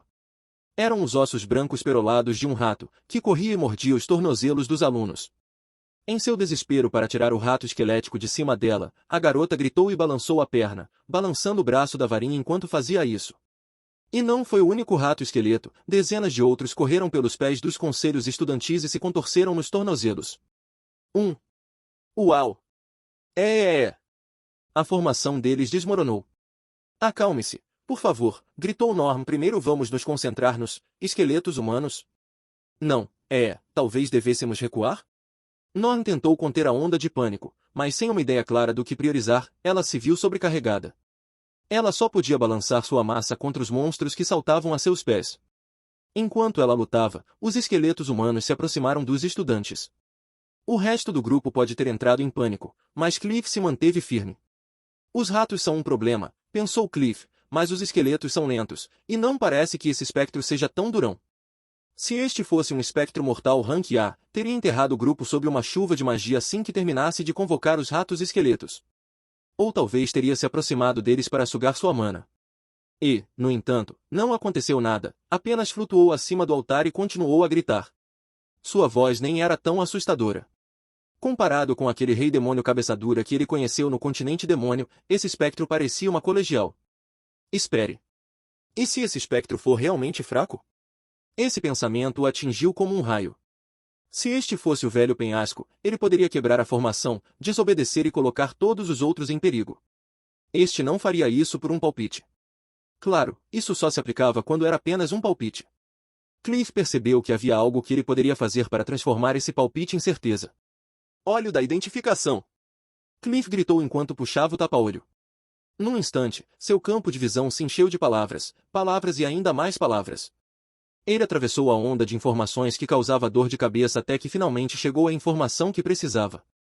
Ele viu isso. Ele viu a linha de texto exibida no espectro. Este era o poder do olho do demônio. Ele recebeu isso do grande imperador do mundo demoníaco, Kishirika Kishirizu. Cliff não havia relaxado em seu treinamento, mas ainda não estava nem perto de ser tão hábil quanto Rudeus quando Rudeus usou o seu. Ele precisaria de muitos mais anos de prática para atingir esse nível. Mas, no mínimo, ele praticou o suficiente para usá-lo em uma crise. Estou entrando! Alguém me cubra! Cliff gritou enquanto saltava da formação em ruínas. Seu alvo era o espectro. Em seu caminho estavam 2 esqueletos. Cliff fez um amplo golpe com sua massa em direção ao esqueleto à sua direita, acertando-o em seus quadris. A pelvis do esqueleto quebrou antes de cair no chão. Exorcizar! Na parte de trás, alguém terminou seu encantamento, e uma luz branca passou por Cliff e colidiu com o esqueleto à sua esquerda. O único golpe de magia divina transformou-o em pó ao contato. Ele não precisou se virar para verificar. Essa voz era de Norn. Cliff correu mais alguns passos, plantou os pés e começou seu próprio encantamento. Eu te invoco, Deus que abençoa a terra que nos nutre. Entregue o castigo divino àqueles que são tolos o suficiente. De repente, um esqueleto saltou do ponto cego de Cliff para a luz. Ele empurrou a ponta afiada de seu bastão direto para Cliff. Ele sacudiu o corpo na tentativa de evitá-lo, mas tudo aconteceu rápido demais e o atingiu nas costelas. A dor lancinante subiu por sua espinha. Cliff cerrou os dentes, se recompôs e se concentrou em seu inimigo. O espectro estava bem ali. Para desafiar os caminhos naturais. Exorcizar. Uma massa de luz branca saiu da varinha de Cliff. Ele voou em direção ao espectro com velocidade mais que suficiente. Ataque direto. Guia Aya. A agonia da morte do espectro ecoou enquanto ele se desintegrava. Seu corpo translúcido se despedaçou, cada fragmento queimando como cinza antes de se extinguir. Meio segundo de atraso e os esqueletos caíram no chão, marionetes com as cordas cortadas. Nós fizemos isso. Sem saber o que havia acontecido, os membros do conselho estudantil observaram os ossos espalhados. Cliff examinou o ambiente em busca de espíritos mais vingativos antes de agarrar as costelas e cair de joelhos. Ouvir. Penhasco. Você está bem? Norn correu até ele e começou o encantamento para um feitiço de cura. Uma luz fraca passou pela ferida de Cliff, de repente, ela fechou. Ufa, suspirou Cliff aliviado enquanto enxugava o suor que encharcava sua linha do cabelo. Muito obrigado, disse Norn. Sinceramente, nem sei o que. Não é culpa sua. Ninguém esperava aqueles ratos esqueletos. O espectro sendo de baixa patente foi o que nos salvou. Como você poderia saber que o espectro era de baixa patente? Porque eu cuido disso, disse Cliff enquanto batia na superfície do tapa-olho. A única linha no mar de texto que ele encontrou quando usou o olho da identificação era simples e doce. Sim, taça espectro. Também não é muito difícil. Mesmo assim, Cliff fez uma aposta quando saiu da formação. O olho pode ter dito que o espectro não era muito resistente, mas um feitiço divino de nível iniciante poderia ter falhado em matá-lo. Se a força de Cliff não tivesse sido suficiente, ou se a ideia do olho de não muito resistente fosse medida pelos padrões do grande imperador do mundo demoníaco, Cliff poderia ter sido morto pelo contra-ataque. Cliff poderia adivinhar por outras pistas que era um espectro de baixo escalão, mas não havia garantias. Uma aposta. Bem, deu certo. Conseguimos exterminá-lo, disse Cliff. Isso nós fizemos. Muito obrigado. Ainda assim, é estranho. Pelo que discutimos, deveria haver um espectro de alto escalão aqui que fosse forte o suficiente para romper uma barreira de nível santo. Graças a Deus não houve. Se isso fosse o que um espectro típico nos fez passar, talvez não tivéssemos sobrevivido vivos contra um de alto escalão. O conselho estudantil, anteriormente atordoado enquanto processava o encontro, foi acordado por essas palavras. Mas a verdade era verdade, então eles não podiam negar. Um enxame de ratos esqueletos foi suficiente para fazê-los desmoronar. Se os esqueletos tivessem sido controlados por um espectro de alto escalão, então eles teriam se movido mais rapidamente, para não falar da barragem que o próprio espectro teria desencadeado. Se a situação tivesse sido diferente, o conselho estudantil poderia facilmente ter acabado como os mais novos esqueletos aqui. Mas é realmente estranho. Talvez devêssemos investigar um pouco? Disse Cliff. Boa ideia. Tudo bem, pessoal, por favor, deem uma olhada nesta área. Fique de olho em outros esqueletos ou aparições. Com a partida do espectro, era hora de começar a investigação. Acontece que o espectro estava escapando com a ajuda de ratos. Os alunos encontraram um buraco de rato bem aberto no canto que, após investigação mais aprofundada, levou direto à superfície. O espectro deve ter vazado para atacar aqueles estudantes. Quanto ao motivo de haver um espectro aqui, para começar, um diário esfarrapado encontrado em outro canto da sala lançou alguma luz ali. Não foi uma história bonita. Esta sala aparentemente era usada para armazenar um dos itens mágicos mais valiosos da Universidade de Magia. Mas em algum momento, eles mudaram para outro lugar. Com a sala vazia, um professor ordenou que alguns alunos a limpassem. Mas logo depois de começarem, eles se viram trancados lá dentro. Do ponto de vista dos alunos, parecia um plano malévolo do professor para prendê-los. Mas talvez a professora tenha esquecido da limpeza, trancado a porta e simplesmente saído. A verdade do que aconteceu aqui se perdeu no tempo. Os estudantes tentaram escapar. Mas esses eram apenas alunos do primeiro ano que mal se orientaram, ou talvez esse trabalho pesado tenha recaído sobre os alunos que ficaram atrasados por um ano. Nenhuma de suas tentativas de fuga teve sucesso. E assim, o tempo passou, e eles também. Todas as armas que os esqueletos seguravam pareciam ser restos de utensílios de limpeza, e o número de crânios que encontraram correspondia perfeitamente ao número de estudantes presos. Obter. Mas o conselho estudantil teve vontade de especular, e foi isso que surgiu. Talvez o professor tenha voltado dias depois da morte dos alunos. Este professor abriu a porta com medo e descobriu os corpos dos alunos mortos. Temendo a responsabilidade por tal tragédia, eles inventaram algum motivo para justificar selá-la, ou pelo menos, arranjar outra pessoa para fazê-lo. O incidente foi enterrado e, em algum momento, os estudantes se tornaram mortos-vivos. Séculos depois, os ratos cavaram profundamente o suficiente para chegar ao armazém subterrâneo, que foi quando os ataques começaram. Isso foi o que o conselho estudantil adivinhou, pelo menos. Tantos anos se passaram desde que este armazém foi usado pela última vez que era provável que o professor responsável por isso e os parentes dos alunos envolvidos já tivessem partido há muito tempo. Cliff deu aos ossos dos alunos um funeral e um enterro adequado. Ele percebeu que era a única coisa que poderia fazer como Padre Miles. Todos os membros do conselho estudantil compareceram, eles pelo menos queriam fazer uma oração. Eles cavaram sepulturas para cada aluno e recitaram as escrituras para eles. Eles fizeram tudo isso em silêncio pensativo. Como a escola lidará com este incidente? Norm se perguntou. Parece que eles vão tornar isso público, disse Cliff. Aconteceu há séculos, e de qualquer forma, eles não conseguem encontrar seus parentes, então acham que isso não prejudicará muito sua reputação. Entendo, pensei que eles iriam encobrir isso. O diretor Gênios realmente pressionou para anunciá-lo. Assim. Senhor Gênios é um cara honesto. Cliff conhecia o próprio Gênios. Ele o considerava um homem decente e compreensivo. Na verdade, desde que Gênios se tornou diretor, houve uma enorme redução na discriminação racial contra os funcionários. O fato de ele ter um forte senso de justiça e tratar as pessoas com igualdade provavelmente desempenhou um papel importante. Ah, certo. A propósito, Norm, posso fazer uma pergunta? O que é? Você pode achar o que eu quero perguntar bastante perturbador. Uau, se você está dizendo isso, deve ser muito ruim. Você pode me dar alguns segundos? Preciso de alguma preparação mental. Norm respirou fundo, deu um tapinha de leve nas bochechas e disse tudo bem para se animar. Então, ela se virou para Cliff. Bata em mim. Por que você não consultou Rudeus sobre isso? 1. Por um momento, Norm pareceu perplexo. Bem, se você tivesse perguntado a Rudeus em vez de mim, acho que você poderia ter resolvido todo esse problema sem esse tipo de risco. Certo, isso. Presumo que você teve seus motivos, então. Quer dizer, sim, estou tentando evitar depender do meu irmão para tudo.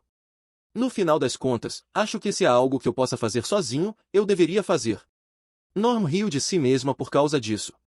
Mas você está certo, eu deveria ter pedido este ao meu irmão. Fiz a ligação errada.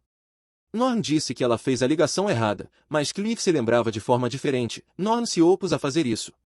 Ela sabia que eles não conseguiriam lidar com isso sozinhos, então tentou impedir que os alunos entrassem correndo. Na verdade, foi a intrusão repentina de Cliff em seus negócios que a levou a tomar a decisão errada. Se eu não tivesse aparecido, Cliff pensou, então há uma boa chance de ela ter pedido ajuda a Rudeus. Peço desculpas pela pergunta estranha. Não se preocupe. Antes que os dois percebessem, o resto dos membros do conselho estudantil se reuniram em torno deles. Penhasco, chamou uma voz grossa. Pertencia àquele homem fera que já teve problemas com Cliff antes. A garota de rabo de cavalo também estava ao lado dele.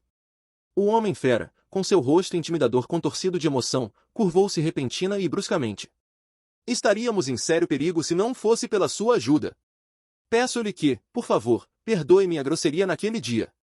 Eu também sinto muito, disse a garota de rabo de cavalo enquanto inclinava a cabeça por sua vez.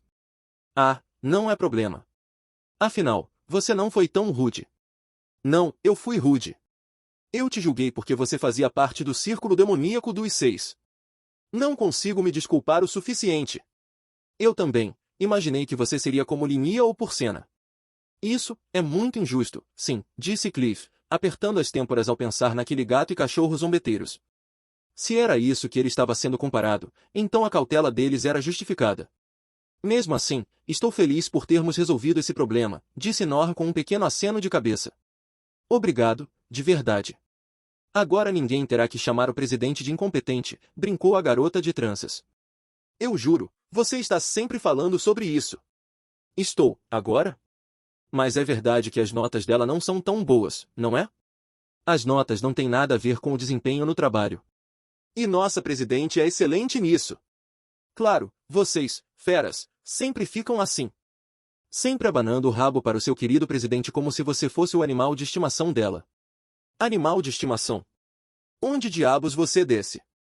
Quando os dois começaram a brigar, o resto dos membros do conselho estudantil se aproximaram para entender um pouco do drama. Cada um deles se inseriu nisso à sua maneira, alguns os incentivaram, outros bancaram os pacificadores. Norm os observou com um sorriso. Eles estavam apenas brincando, eles eram todos amigos aqui. Não há necessidade de intervir. Cliff, de repente, ficou curioso para saber aonde a vida os levaria. O homem-fera e a garota humana, o que fariam depois de terminarem a escola? Desculpas, desde já, tenho algo que gostaria de perguntar a vocês dois. Posso? 1. O que você planeja fazer depois da formatura? Cliff perguntou. Em resposta. Quero voltar para casa e trabalhar na minha aldeia. Eles estão com poucos magos, disse o outrora antagônico homem-fera. Nem todos os povos-fera cresceram na grande floresta, este veio de uma pequena vila agrícola nos territórios do norte.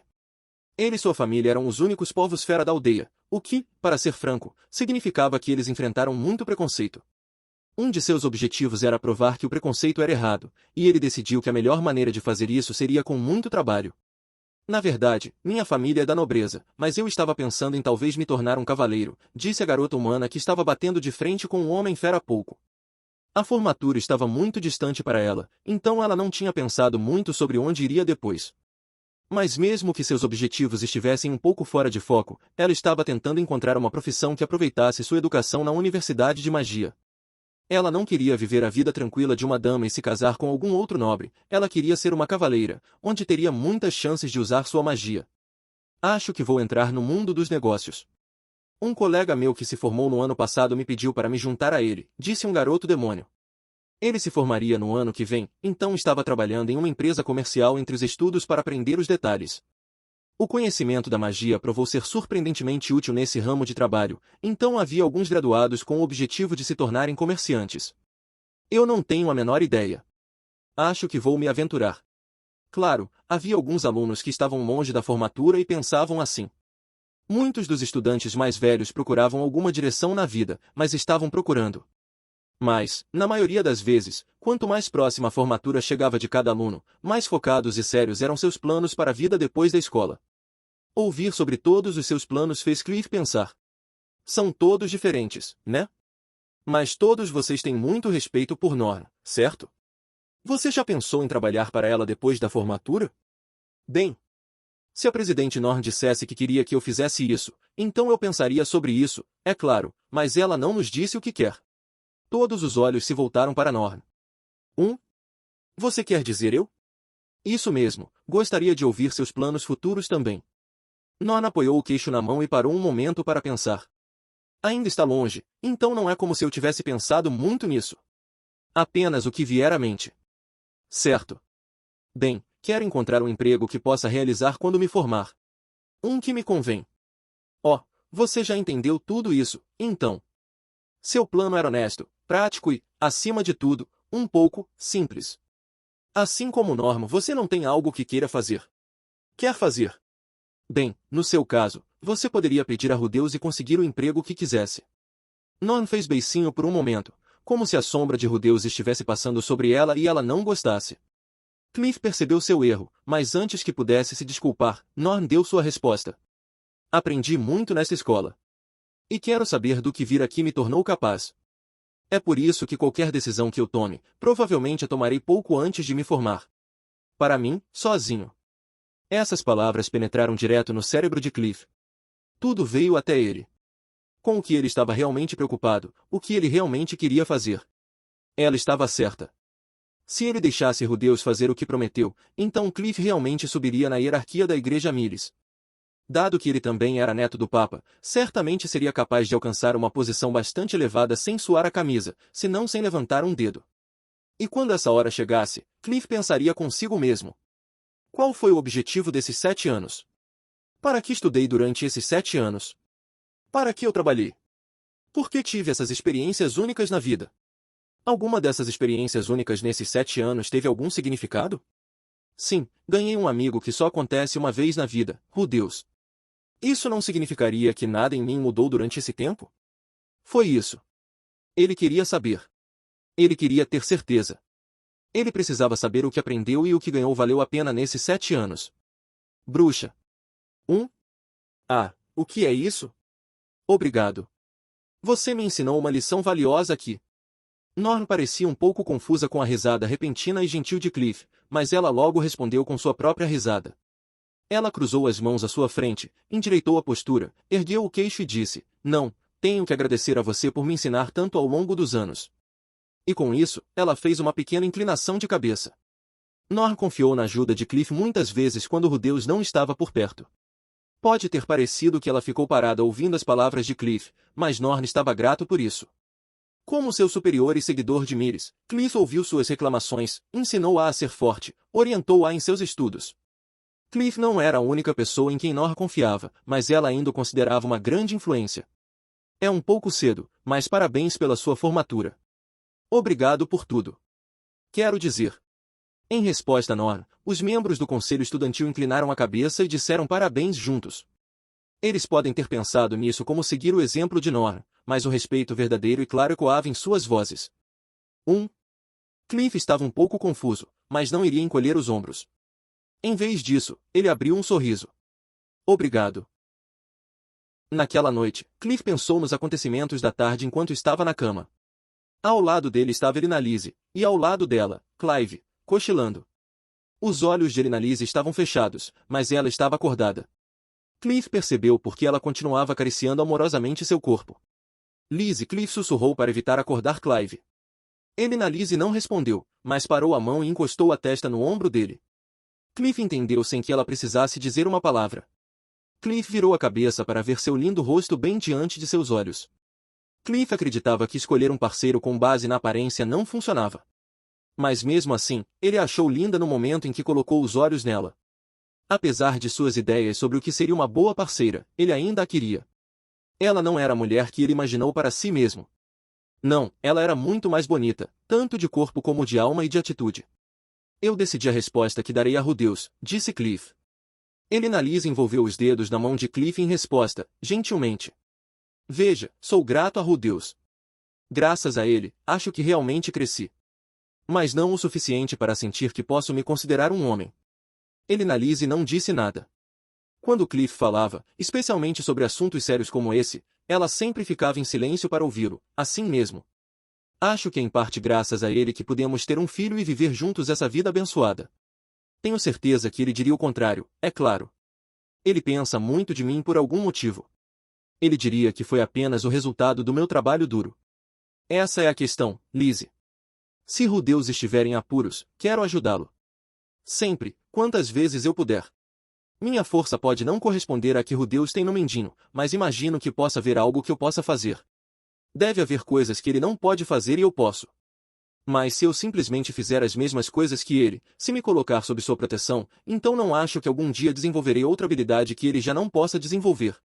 Se eu quiser estar ao lado dele como seu amigo, então acho que preciso andar com meus próprios pés, alcançar o que quero com minhas próprias mãos, proteger o que é meu com a força de meus próprios braços. As palavras que saíram da boca de Cliff não eram uma filosofia grandiosa e bem formada. Eles eram simplesmente o que ele sentia ser verdade. Eu quero sentir algo real. Algo real. Sim, Cliff queria sentir algo por si mesmo. Sentir que ele poderia fazer isso. Sentir que ele era um homem de verdade. Sentir o quanto ele cresceu nesses 7 anos.